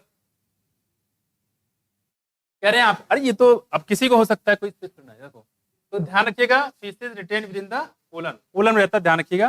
हालांकि लार्ज इंटेस्टाइन कितने पार्ट बताया था हमने आपको, 3 पार्ट, इकम, कोलन और रेक्टम, लेकिन कहाँ होता है ये, कोलन में। और जितने समय तक, जितनी देर तक रहेगा कोलन में फीसेस रहेंगे, उतना ज्यादा वो हार्ड होता चलेगा, पानी लगातार एब्जॉर्ब करता जाता है। देखो as the bowel movement occur irregularly, यहाँ पे जो बॉल मूवमेंट होता है बच्चे इरेगुलर हो जाता है, देखो यहाँ पे इरेगुलर हो जाता है, ठीक है। और यहाँ क्या देखो, यहाँ पे एबनॉर्मल फ्रीक्वेंसी जो आती है बॉल मूवमेंट, ये दोनों लाइन पे ध्यान रखिएगा, यहाँ लगातार होता रहता है और यहाँ पे रुक रुक के होता है, रुक जाएगा फिर काफी टाइम बाद होता है, ये है बॉल मूवमेंट। तो सेंटेंस आपको एक जैसा मिलता है तो दिखाई दे रहा है, लेकिन ध्यान रखना कि यहाँ पे इरेगुलर होता है, यानी कि आज वक्त हो सकता है 2 दिन बाद, 3 दिन बाद ऐसे हो, ठीक है, इरेगुलरिटी हो जाती है। ये खास तो ध्यान रखिएगा, कॉन्स्टिपेशन के, पानी और सलाद 2 चीजें हैं तो देखो, और तीखा मिर्चा कम खाएं। देखो अगर हमारे पास क्या देखो, इनडाइजेशन, ठीक है, बदहजमी, यहाँ देखो खूब खाया है कि नहीं, in this condition the food is not properly digested, और यहाँ पे फूड जो है प्रॉपर्ली डाइजेस्टेड नहीं होगा। जब ठूस ठूस खा लोगे यहाँ तो कहाँ डाइजेस्ट होगा, कुछ जगह तो होना चाहिए, जगह होगा नहीं, यहाँ तक खा लिया, कुछ खाना हिल ही नहीं रहा है, चर्निंग मोमेंट याद है, चर्निंग मोमेंट के लिए जगह तो चाहिए, जगह पूरा है ही नहीं है, यहाँ रोटी दबा, यहाँ बिरयानी, यहाँ मटन, कहाँ जगह नहीं यहाँ पे। देखो अब करेंगे नॉट प्रॉपर्ली डाइजेस्टेड, करेंगे leading to feeling of fullness, पेट भरा भरा लगेगा, अरे भर लिया तो भरा तो लगेगा ही, है कि नहीं, फीलिंग ऑफ फुलनेस। और देखो काजेज ऑफ इंडाइजेशन आर, देखो कह रहे कि इनएडिक्वेट एंजाइम, एंजाइम प्रॉपर ना निकले, और देखो सिक्रीशन, एंजाइम सिक्रीशन, ठीक है, एंजाइटी हो गया, ठीक है, और क्या देखो यहाँ पे फूड पॉइजनिंग हो गया, फूड पॉइजनिंग हो जाएगा, बासी खाना खा लिया, रोड पे कोई भी खाना दिख गया, तो दौड़ गए खा लिए, फूड पॉइजनिंग। ओवर ईटिंग क्या है, ओवर ईटिंग और स्पाइसी फूड, भंडारा देखो स्पाइसी फूड, ठीक है, तो ये थोड़ा सा ध्यान रखिएगा। और मिर्ची वाली चीजें ज्यादा खा लिया उसकी वजह से भी हो सकता है, ठीक है। तो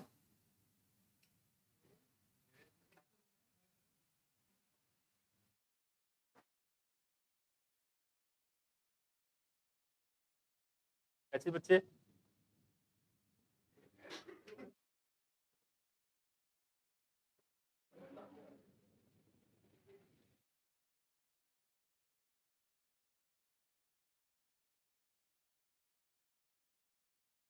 तो ऐसे आप कर सकते हो, ठीक है, ये रीजन है, सोफिया नहीं है, सोफिया है, देखो इस स्पाइसी फूड, वो क्या है, ओवर, थोड़ा गेस कर सकते हो, एफ मतलब फूड पॉइजनिंग है, ए हो गया एंजाइटी, और आई हो गया यहाँ पे इनएडिक्वेट एंजाइम सिक्रीशन, ठीक है। तो आपको रीजन रहेगा तो आप मैचिंग कर सकते हो, आप क्लियर है। तो इसकी वजह से क्या होता है, इनडाइजेशन होता है। कुछ माया क्या हुआ, क्या बोल रहा है? क्या कह रहे हो, पी लो, मना क्या है, हो गया, क्या हुआ, कोई बोल रहा है कुछ, क्या हुआ, क्लियर है। तो वोमिटिंग याद रखिएगा, इसमें वोमिटिंग में ये कई बार पूछा गया, इसका सेंटर कहाँ है, तो क्या बताओगे, मेडुला। उसके बाद डायरिया रखिए कि यहाँ पे एबनॉर्मल फ्रीक्वेंसी हो जाता है, यहाँ पे इरेगुलर फ्रीक्वेंसी हो जाती है, इसमें कॉन्स्टिपेशन, बाउल मोमेंट, ठीक है, यहाँ तो होता ही नहीं है, दबा दबा के लोग बैठे रहते हैं, यहाँ देखो अब आते हैं इसके आगे, याद रखिएगा, सोफिया से याद रहेगा आपको।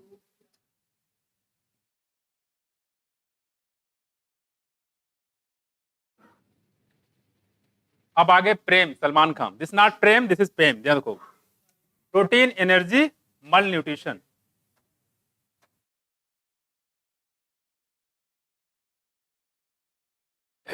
देखो बच्चे,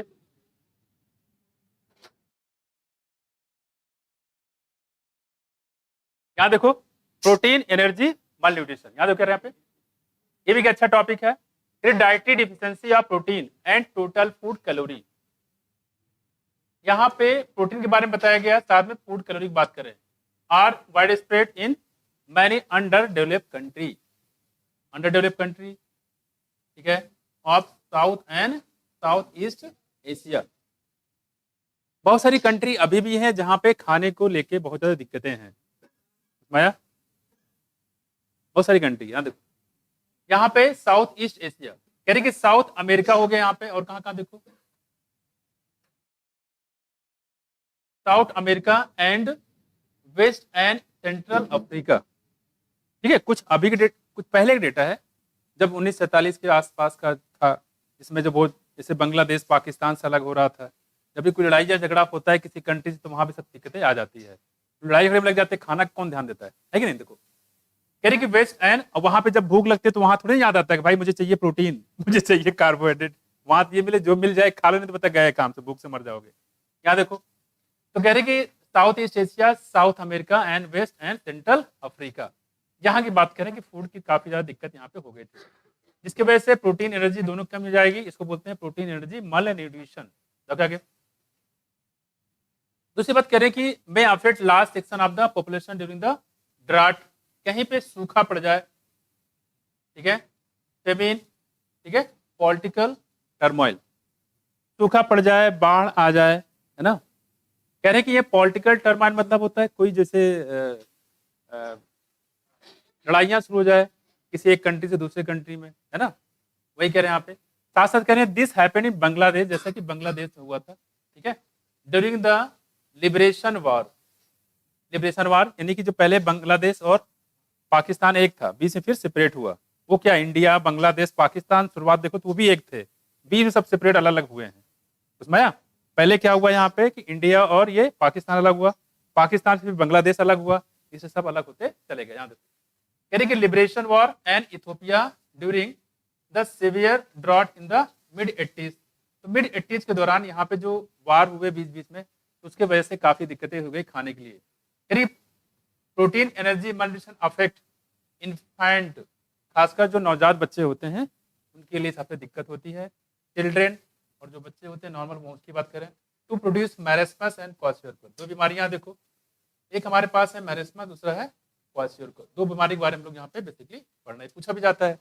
ठीक, देखो जो क्वाशियोरकर होता है इसकी बात करेंगे तो इसमें सिर्फ और सिर्फ प्रोटीन की डिफिशियंसी होती है, बंदे जो बच्चा होता है उसको कार्बोहाइड्रेट तो मिलता है लेकिन प्रोटीन नहीं मिलती। लेकिन जो मैरेस्मस होता है, इस मैरेस्मस केस में उस बच्चे को ना तो प्रोटीन मिलती है और ना ही कार्बोहाइड्रेट मिलता है, मतलब एनर्जी और प्रोटीन दोनों की डिफिशियंसी होती है। तो मैरेस्मस और क्वाशियोरकर बेसिकली अंतर ये है। देखो यहाँ पे कह रहे हैं यहाँ पे कि जो इसकी बात करें यहाँ पे, marasmus is produce by simultaneous deficiency of protein and calorie, calorie मतलब कार्बोहाइड्रेट। कह रही जो मैरेस्मस होता है इसमें प्रोटीन की भी कमी होती है और कार्बोहाइड्रेट की कमी होती है। It is found in infant less than a year of age, ये बताया गया कि जो infant less than a year in age, एक साल से छोटे बच्चों में देखा गया है। एक साल से छोटे बच्चों में, खासकर गांव अगर हम देख लोगे यहाँ पे, तो मैरेस्मस के बहुत सारे पेशेंट मिल जाते हैं, बच्चे छोटे छोटे बच्चे जो होते हैं, ठीक है, उनका कुछ बच्चों खास देख उनका पेट निकला होता है, हाथ पैर देखो पतली पतली दिखिए कि हड्डियां दिखती रहती है, ऐसे होते हैं, उनकी सिर्फ चेहरा दिखता है, और चेहरे में उनका देखोगे तो पूरा बीच बीच में क्या होता है, पूरी, यानी कि इसका जो मैरेस्मस पेशेंट देखोगे तो उसमें क्या निकलेगा, पूरी हड्डियां दिखती रहती है, और जो आपका जो पेट पेट निकला नहीं रहता है यहाँ पे, क्योंकि यहाँ पे कार्बोहाइड्रेट और प्रोटीन दोनों की डिफिशियंसी होती है। वो क्वाशियोरकर केस में होता है, वो क्वाशियोरकर में होता है, यहाँ पे वो बच्चा बिल्कुल कमजोर होता है, पुतला दुबला मरगिल्ला जैसा, देखो यहाँ पे आप करें यहाँ पे। और खास बात ये, एक साल से छोटे, ध्यान रखिएगा, एक साल से छोटा बच्चा है और प्रोटीन और कैलोरी दोनों की इसमें कमी हो जाती है, कुछ माया। लेकिन अगर बात करें क्वाशियोरकर की, कह रहे कि if mother milk is replace too early by other food which are poor in both protein.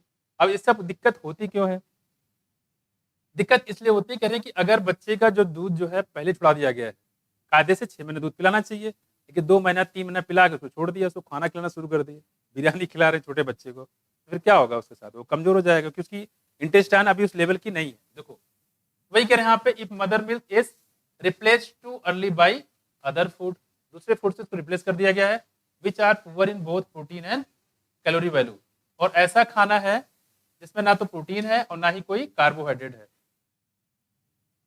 क्योंकि this often happen if the mother has second pregnancy, और इसलिए होती है कि अगर मदर को सेकेंड प्रेगनेंसी हो जाए, सेकेंड प्रेगनेंसी हो जाए, एक बच्चे का है, ठीक है, उसको दूध पिला रही है, 2-3 महीने का हुआ या 4 महीने का हुआ, ठीक, उसके बाद उसको दूध छुड़ा दिया, तो लगा दूध सेकेंड प्रेगनेंसी हो गई, और सेकंड प्रेगनेंसी हो जाएगी तो जो मदर होगी वो दूसरा जो बच्चा होगा उसको ध्यान देना शुरू कर देगी, तो पहला बच्चा क्या हो गया, वो इग्नोर होता चला जाएगा, उसको खाने पीने को कोई ध्यान ही नहीं दे पाएगा। तो वही कह रहे हैं कि ऐसा तब होता है जब लगातार बच्चों में अंतर ना हो और लगातार बच्चे उसके होते जाए। हाँ देखो, सेकेंड प्रेगनेंसी और childbirth when the older infant is still too young, छोटा बच्चा अभी चल भी नहीं पा रहा है कि दूसरा बच्चा फिर से आ गया। ठीक है, तो पहला बच्चा अभी बिल्कुल यंग है, बिल्कुल अभी छोटा ही है, ठीक है, सही से अपना हाथ से खाना भी नहीं खा पा, तब तक दूसरा बच्चा भी आ गया। देखो, older infant in still too young, तो ये हम लोग बात करें यहाँ पे, कह रहे हैं कि इन मैरेस्मस, कह रहे हैं कि प्रोटीन डिफिशियंसी इम्पेयर्स ग्रोथ। इससे क्या होता है, देखो प्रोटीन कमी होने के उसका बच्चे का ग्रोथ नहीं हो पाता, बच्चा बौना ही रह जाता है। Growth and replacement of tissue protein, और उसके बॉडी में जो टिश्यू होते हैं उसका फॉर्मेशन भी नहीं हो पाता है, ग्रोथ भी नहीं होगा, टिश्यू का फॉर्मेशन भी नहीं होता है। दूसरी बात कह रहे हैं कि extreme emaciation of the body and thinning of limb, यहाँ देखो लिखा हुआ है थिनिंग ऑफ लिम्ब, उसके हाथ पैर बिल्कुल पतले पतले रहते हैं, ठीक है, थिनिंग ऑफ लिम्ब। इससे क्या होता है, देखो result the skin become dry, उसकी स्किन बिल्कुल ड्राई हो जाती है, स्किन पतली हो जाती है, एंड रिंकल हो जाते हैं, झुर्रियां पड़ जाती है। 70-80 साल का वो आदमी जैसे लगने लगता है ये छोटे बच्चे में, तो स्किन ड्राई हो जाएगी, थिन हो जाएगी, साथ में रिंकल हो जाती है। वैसे नॉर्मली भी जो लोग प्रोटीन नहीं डाइट नहीं खाते उनकी स्किन काफी रफ हो जाती है, इसलिए प्रोटीन डाइट बहुत ही जरूरी होता है। खैर, दूसरी बात, जो ग्रोथ रेट होता है और बॉडी का जो वेट होता है वो घट जाता है कंसिडरेबली, धीरे धीरे लगातार वो उसकी बॉडी की जो ग्रोथ रेट साथ में बॉडी वेट भी घट जाता है। Even growth and development of brain and mental faculties are impaired. दूसरी बात, इसके जो ग्रोथ होता है साथ साथ जो डेवलपमेंट होता है ब्रेन का वो भी घट जाता है। पास में ब्रेन का डेवलपमेंट प्रॉपर नहीं हो पाता, वो सही से सोच नहीं पाता, उसको कुछ बुलाओगे तो सोच नहीं पाएगा, कुछ काम कर नहीं पाएगा, ठीक है, और कुछ समझाओ तो बहुत समझाना पड़ेगा, बेटा यहाँ से जाके ले आओ पानी, अच्छा पानी, हाँ, तब काफी देर बाद समझेगा, जाके पानी लेके आएगा। ऐसे होता है, पानी ले जाने के लिए भी बड़ा उसको टाइम समझाना पड़ता है। खैर देखो, फिर हम लोग बात करें किसकी, मैरेस्मस की। एक मोटा मोटा पॉइंट अगर बात करें यहाँ पे, तो मैरेस्मस में 1 साल से छोटा बच्चा, ये ध्यान रखिएगा, प्रोटीन और एनर्जी दोनों की कमी हो जाती है। दूसरी साथ जब प्रोटीन एनर्जी की कमी हो जाती है तो इसको ना तो इसकी ग्रोथ हो पाती है ना तो मेंटल डेवलपमेंट हो पाता है, ये बच्चा बिल्कुल ही स्टंटेड ग्रोथ हो जाता है। स्किन कैसी हो जाती है, ड्राई हो जाएगी, ठीक है, और कैसा हो जाएगा बॉडी में, और उसकी जो ड्राई बताया था उसका क्या था, थिन हो जाएगा, साथ में रिंकिल हो जाती है, यानी कि उसके झुर्रियां पड़ जाती है। ये तो लोग बात कर रहे हैं कि यहाँ पे क्वाशियोरकर केस में, सॉरी मैरेस्मस केस में। अगला हमारे पास पता है क्वाशियोरकर, इसमें खास बात बच्चे ये है कि 1 साल से बड़े बच्चे होते हैं, 1 साल से बड़े बच्चे में देखा गया है kwashiorkor is produce by protein deficiency. कैसे, protein deficiency unaccompanied by calorie deficiency. इसमें क्या होता है, देखो deficiency unaccompanied by the calorie deficiency, it result from the replacement of mother milk. यहाँ देखो, replacement of mother milk by high calorie low protein diet, मतलब इसको क्या है, कैलोरी तो मिलती है, यहां तो क्या हो रहा था, ना तो इसको कार्बोहाइड्रेट मिल रहा था ना तो प्रोटीन मिल रहा था। यहाँ कैलोरी मिलती है, कार्बोहाइड्रेट मिलती है, लेकिन प्रोटीन नहीं मिलती। यहाँ देखो, low protein diet in a child more than 1 year age, ये इंपॉर्टेंट है, चाइल्ड की एज इंपॉर्टेंट है, और किस चीज की डिफिशियंसी होती है ये याद रखिए बस, बहुत है इसमें क्वेश्चन आपसे नहीं पूछा जाएगा। Child more than 1 year of age like marasmus kwashiorkor shows wasting of muscles, thinning of limb, failure of growth। यहाँ कर इसके जो लिम्ब यहाँ भी पतले होते हैं, फेल्यूर ऑफ ग्रोथ, यहाँ भी ग्रोथ प्रॉपर नहीं हो पाता, कि प्रोटीन की डिफिशियंसी दोनों जगह है, और अगर बॉडी की ग्रोथ कराना है तो प्रोटीन बहुत ही जरूरी होता है। यहाँ देखो, वेस्टिंग ऑफ मसल, जो मसल होगी प्रॉपर तरीके से नहीं बनेगा, एंड ब्रेड डेवलपमेंट प्रॉपर नहीं हो पाता। तो लगभग इसको जो देखोगे तो बिल्कुल सिमिलरिटीज वैसे ही, लेकिन इसके बॉडी में कुछ मसल बची रह जाती है। इसका पेट देखो तो निकला हुआ रहेगा बिल्कुल पास में, और हल्का से बिल्कुल तना तना रहेगा, उसमें लग रहा है पानी भरा हुआ है पेट में, बिल्कुल टाइट से पेट ही रहता है इसका, और आंखें अंदर धसी रहेगी, ठीक है, ये पूरा चेहरा गाल उसका धसा रहेगा, तो थोड़ा सा उस टाइप का लगता है। यानी कुछ अमाउंट में इसके बॉडी में अभी जो है कार्बोहाइड्रेट है, इस वजह से थोड़ा सा बॉडी थोड़ा दिखता है। मैरेस्मस केस में तो कुछ भी नहीं दिखता, बिल्कुल इससे पतला दुबला ही रहता है, ठीक। देखो खैर, दूसरी बात करिए, स्टिल यहाँ देखो दिखाया गया यहाँ पे कि but unlike marasmus some fat, कुछ फैट बात करें यहाँ पे स्टिल लेफ्ट अंडर स्किन, कुछ फैट यहाँ पे पाया जाता है, कुछ कार्बोहाइड्रेट यहाँ पे, क्योंकि यहाँ पे प्रोटीन डिफिशियंसी हो रही है लेकिन कार्बोहाइड्रेट की डिफिशियंसी नहीं हो रही है। यहाँ देखो, मोरओवर एक्सटेंसिव ओडिमा, इससे क्या होता है, ऐसे बच्चे में ओडिमा हो जाएगा, आप देखो ना पेट फूला रहता है, ठीक है, कुछ भी खाएगा पेट फूल जाएगा उसका, ऐसा लगेगा कि सारा घर का खाना यही खा गया है, लेकिन वो खाता भी ज्यादा नहीं है, पानी वानी खूब पीता है। यहाँ पे हम लोग बात करें यहाँ पे, तो कह रहे कि ओडिमा हो जाएगी, उसकी बॉडी में स्वेलिंग हो जाएगी, ठीक है, swelling of body parts are seen, ये थोड़ा ध्यान रखिएगा, ओडिमा मतलब स्वेलिंग हो जाए।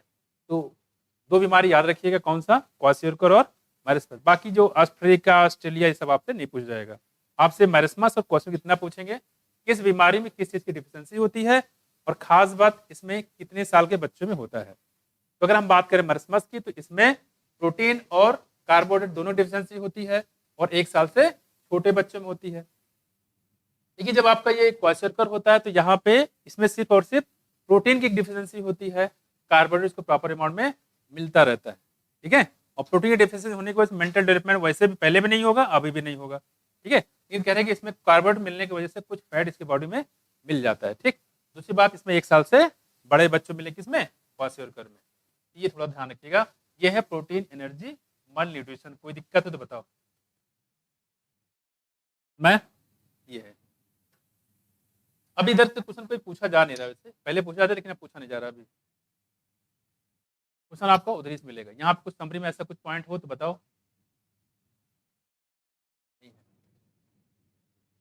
आ जाओ क्वेश्चन कर लेते हैं, क्वेश्चन नंबर फर्स्ट करो, बताओ।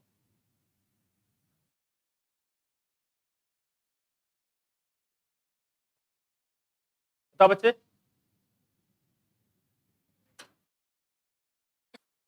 बोलो। चूज द करेक्ट, यहाँ बताना है, gastric juice contain, gastric juice में क्या क्या होता है बताओ,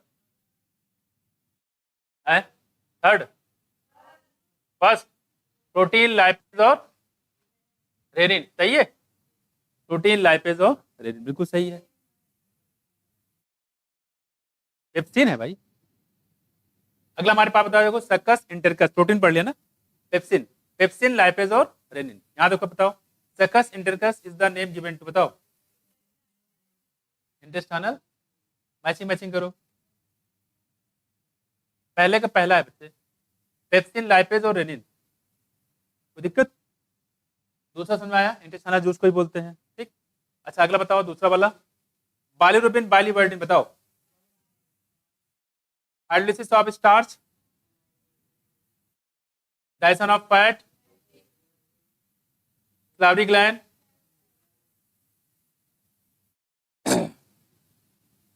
देखो आगे, आंसर ब्रीफली, एक लाइन बताना है, why are villi present in the intestine and not in the stomach,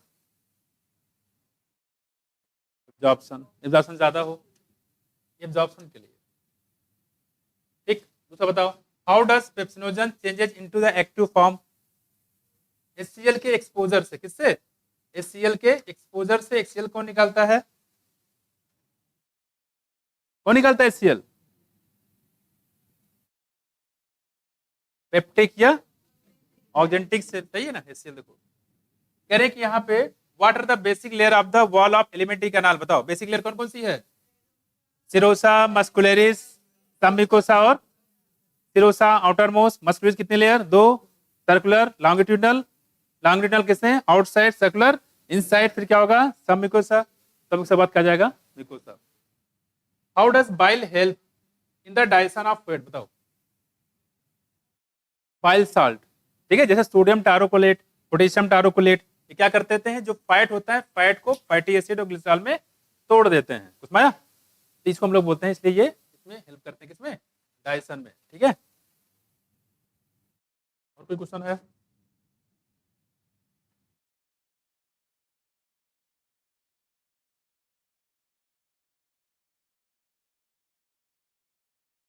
liver का वेट बताओ, है 1 पॉइंट कितना,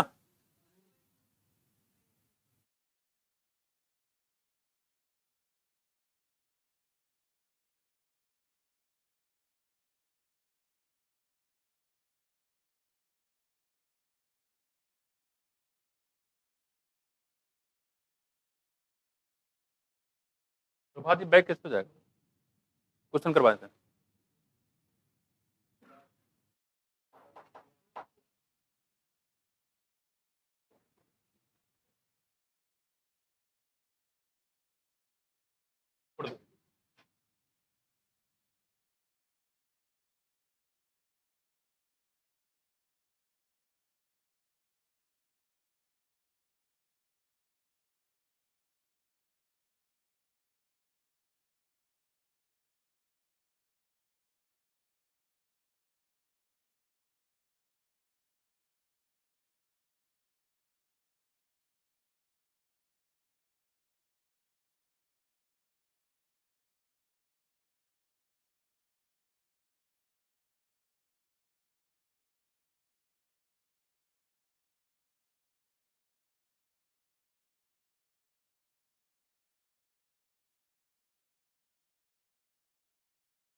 बताओ।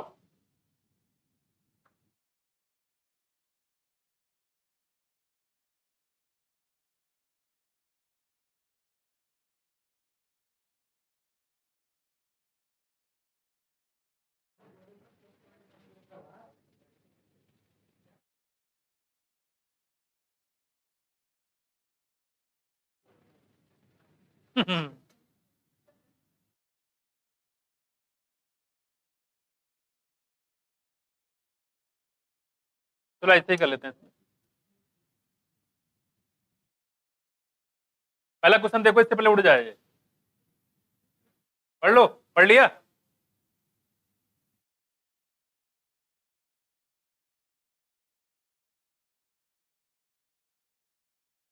बताओ बच्चे,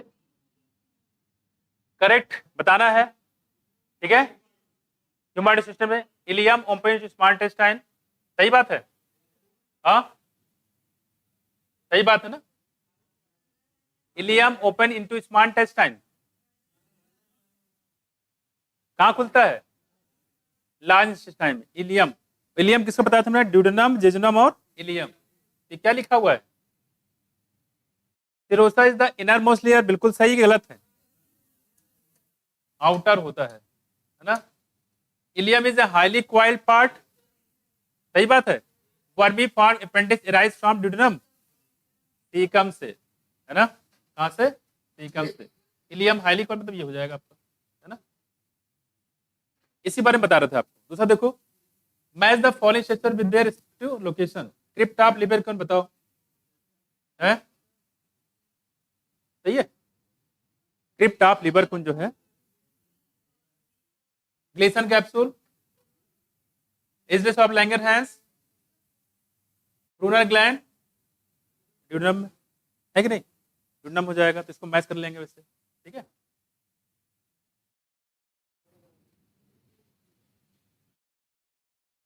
बोलो क्या हुआ।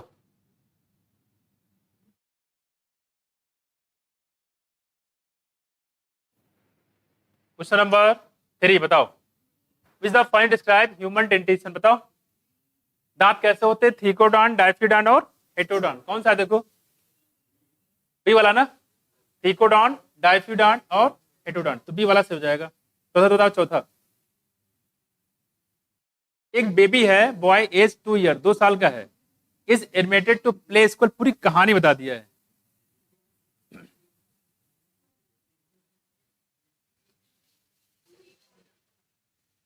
Correct, which teeth are absent, कौन से टीथ में एब्सेंट बताओ, प्रेमोलर एब्सेंट है ना, प्रेमोलर यहाँ पे एब्सेंट हो जाएगा, ठीक है।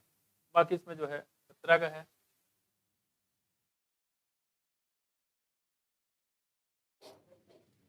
ये बताओ 31, enzyme enterokinase help in conversion of, enterokinase जो म्यूकोसा से निकलता था और क्या करता था, ट्रिप्सिनोजन को अब ये जो ट्रिप्सिन होता है अदर एंजाइम को एक्टिवेट करता है, याद है, इंपॉर्टेंट है। यानी कि उसका ऑप्शन हो जाएगा कौन सा, बी वाला। अगला बताओ 32 वाला, identify the cell whose secretion protect the lining of gastrointestinal tract from various enzyme। बताओ, है गॉबलेट सेल होता है बेसिकली, कौन सा, गॉबलेट सेल, है ना। which of the following gastric cell indirectly help in erythropoiesis। Parietal cell यानी कि एचसीएल निकालता है, तो erythropoiesis में भी ये हेल्प करने का काम करता है। उत्तर आ गया। क्वेश्चन मुश्किल इसमें नहीं बच्चे, बस बस ध्यान रखना। ये बताओ क्वेश्चन नंबर 61, मैच करना है, बताओ है? एक रेनिन है, मिल्क प्रोटीन है। इंट्रोकाइनेज बताओ किस पे काम करेगा, ट्रिप्सिनोजन। ऑक्जेंटिक सेल बताओ है, फ्रक्टोज। ये देखो यहाँ पे ये 2019 का पूछा गया था और इन्होंने शायद इस साल निकाला है इसको, इसलिए मैंने बोला ना कि एफ से फ्रक्टोज, एफ से फैसिड डिफ्यूजन। अगर मान लो कहीं आ जाए, फ्रक्टोज बारे में कोई जिक्र नहीं किया गया है, लेकिन लगाइए कौन सा, फैसिड। और ऑक्जेंटिक सेल कितना चला जाएगा, ये बचेगा, है ना।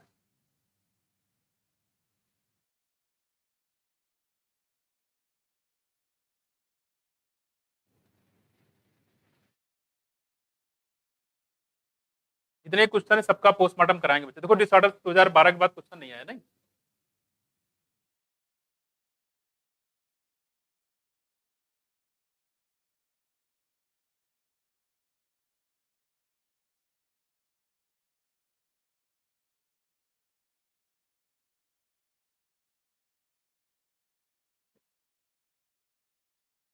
एक क्वेश्चन जो 2022 का है,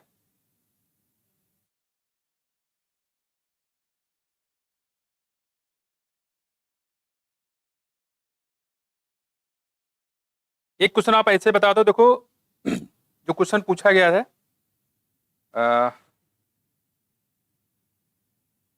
क्वेश्चन ये देखो यहाँ पे, इसमें 21 का नहीं है, 21 का नहीं दिया गया है। 21 वाले में ये पूछा गया था, sphincter of Oddi present at, कहाँ पाया जाता है, ileocaecal junction, junction of hepatopancreatic duct and duodenum. सही है 2022।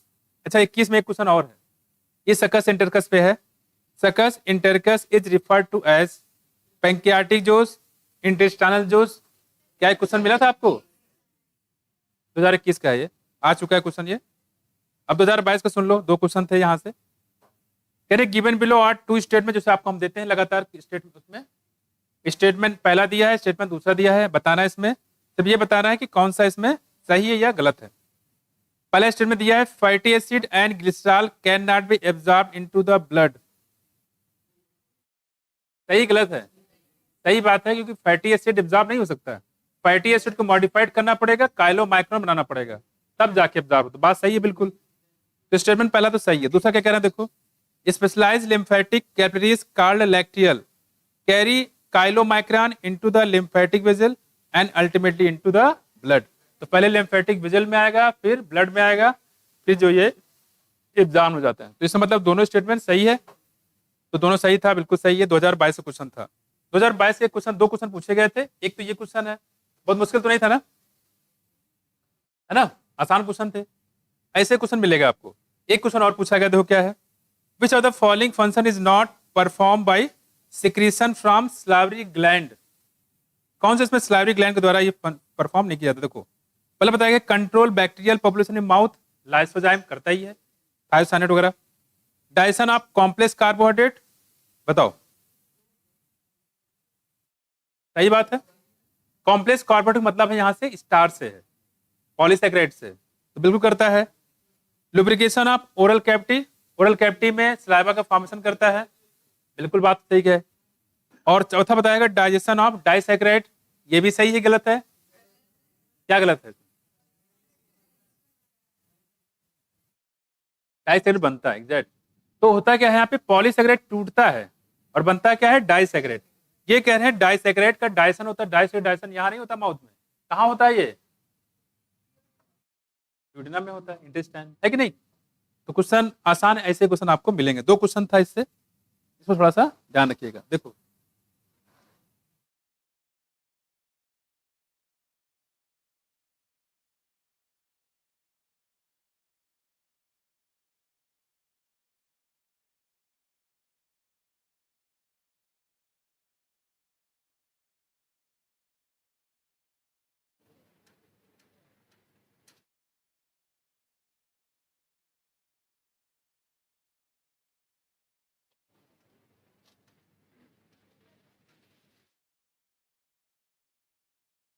पार्टी नहीं के प्रभात अलग अलग बनाया क्या?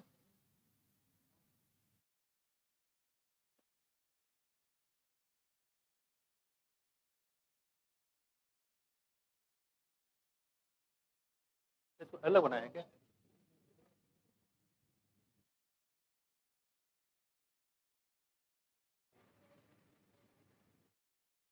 क्या बच्चे? क्या 259 है? पैसे मांग रही है?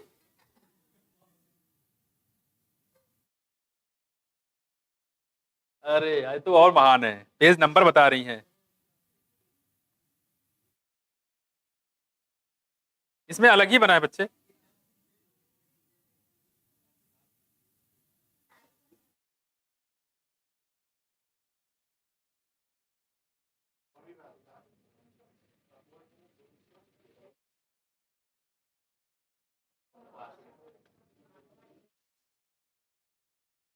बात नहीं करो। क्या देखो, अगला चैप्टर हमारे पास देखो क्या है बच्चे, चैप्टर बड़ा है तो परेशान मत हो। देखो अगला हमारे पास है breathing and exchange of gases. जैसे कि पिछले भाग में आपने पढ़ा था क्या कि हम लोग पूरा एब्जॉर्प्शन करा के कहां पहुंचा चुके थे, टिश्यू या सेल के अंदर।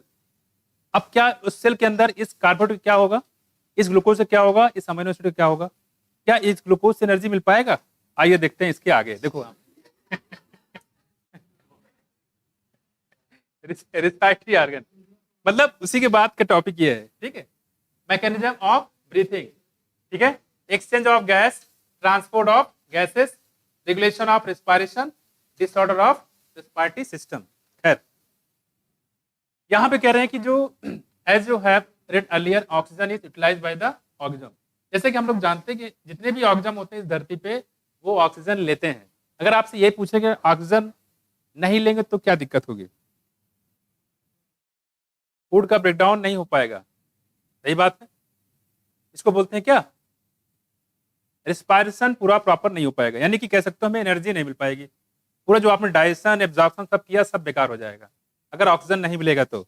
और ये भी ध्यान रखिए कि जो ऑक्सीजन मिलता है बच्चे, ये रिस्पायरेशन के सबसे लास्ट स्टेप में यूटिलाइज होता है, जो कि होता है कौन सा हमारा, ईटीएस, इलेक्ट्रॉन ट्रांसपोर्ट सिस्टम। यहाँ देखो कह रहे oxygen O2 is utilized by the organism to indirectly break down the nutrient molecule like glucose and derive energy। Glucose को तोड़ा जाएगा, उससे हमें मिलेगी energy in the form of ATP. यहाँ देखो for performing various activities, carbon dioxide which is harmful, ये जो कार्बन डाइऑक्साइड होता है वो हार्मफुल होता है, आल्सो रिलीज ड्यूरिंग द एबो कैटाबोलिक रिएक्शन।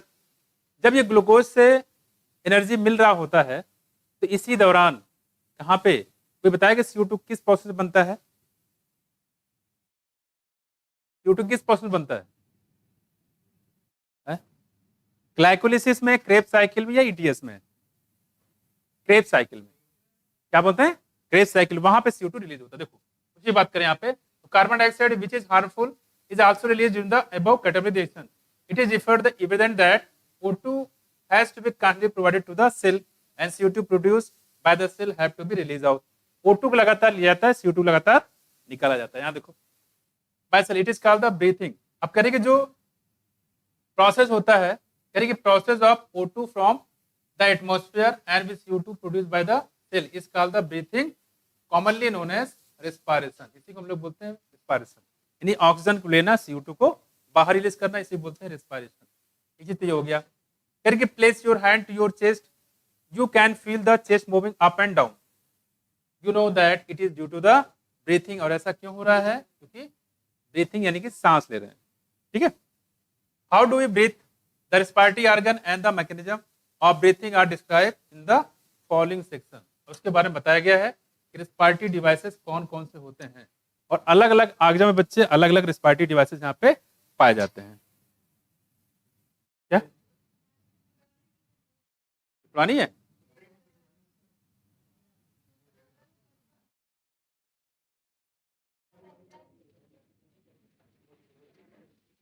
अलग इसमें नया कुछ है नहीं, वैसे देखो पढ़ लो, कोई दिक्कत क्या?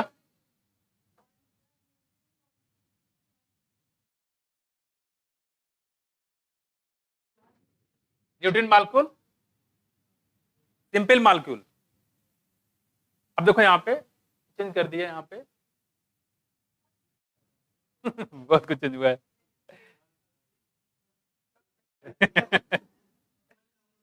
कोई बात नहीं, कोई बात नहीं, अरे उसको अपडेट कोई दिक्कत नहीं है। देखो आ जाओ आगे इसमें रेस्पिरेटरी ऑर्गन में।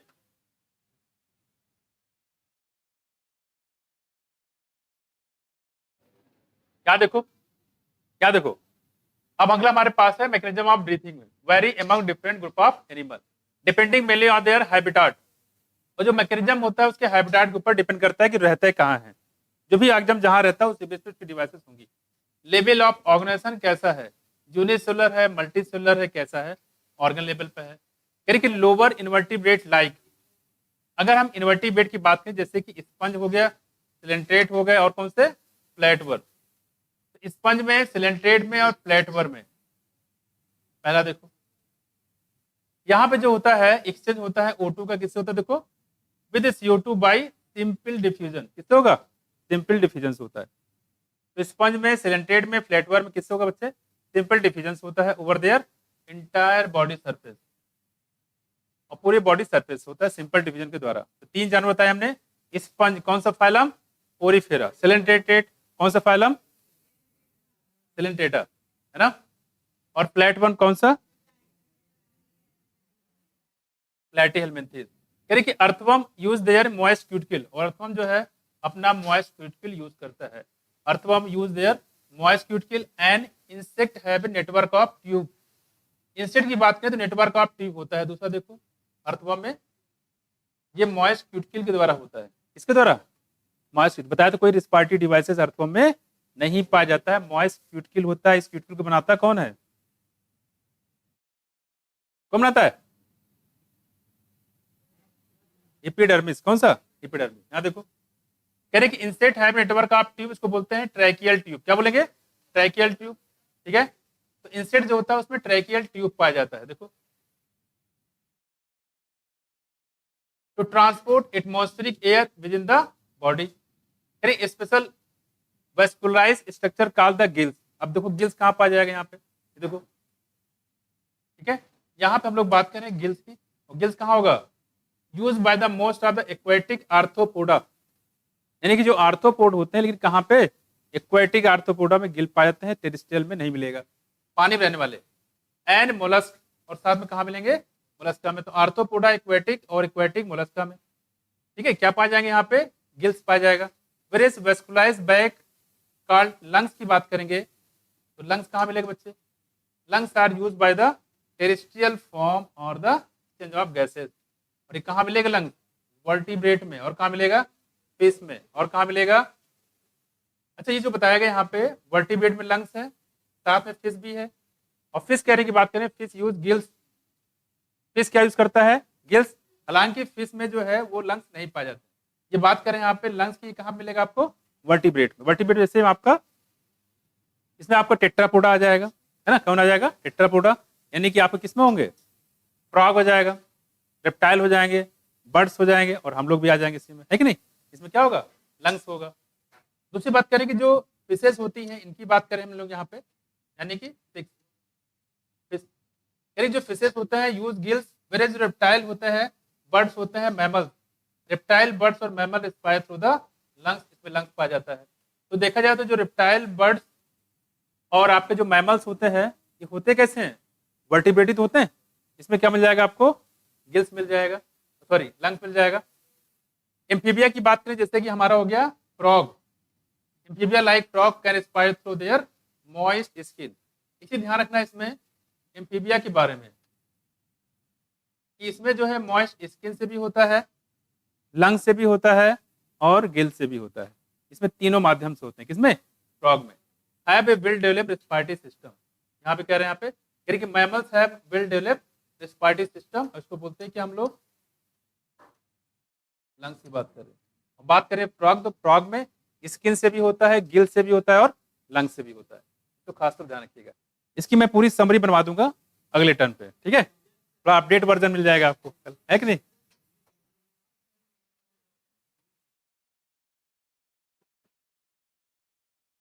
और सुनो, कल जो है आप रिवाइज करके आना। कौन सा अगला चैप्टर? कौन सा इसके बाद? स्ट्रक्चरल ऑर्गेनाइजेशन प्लांट में। एनिमल है ना?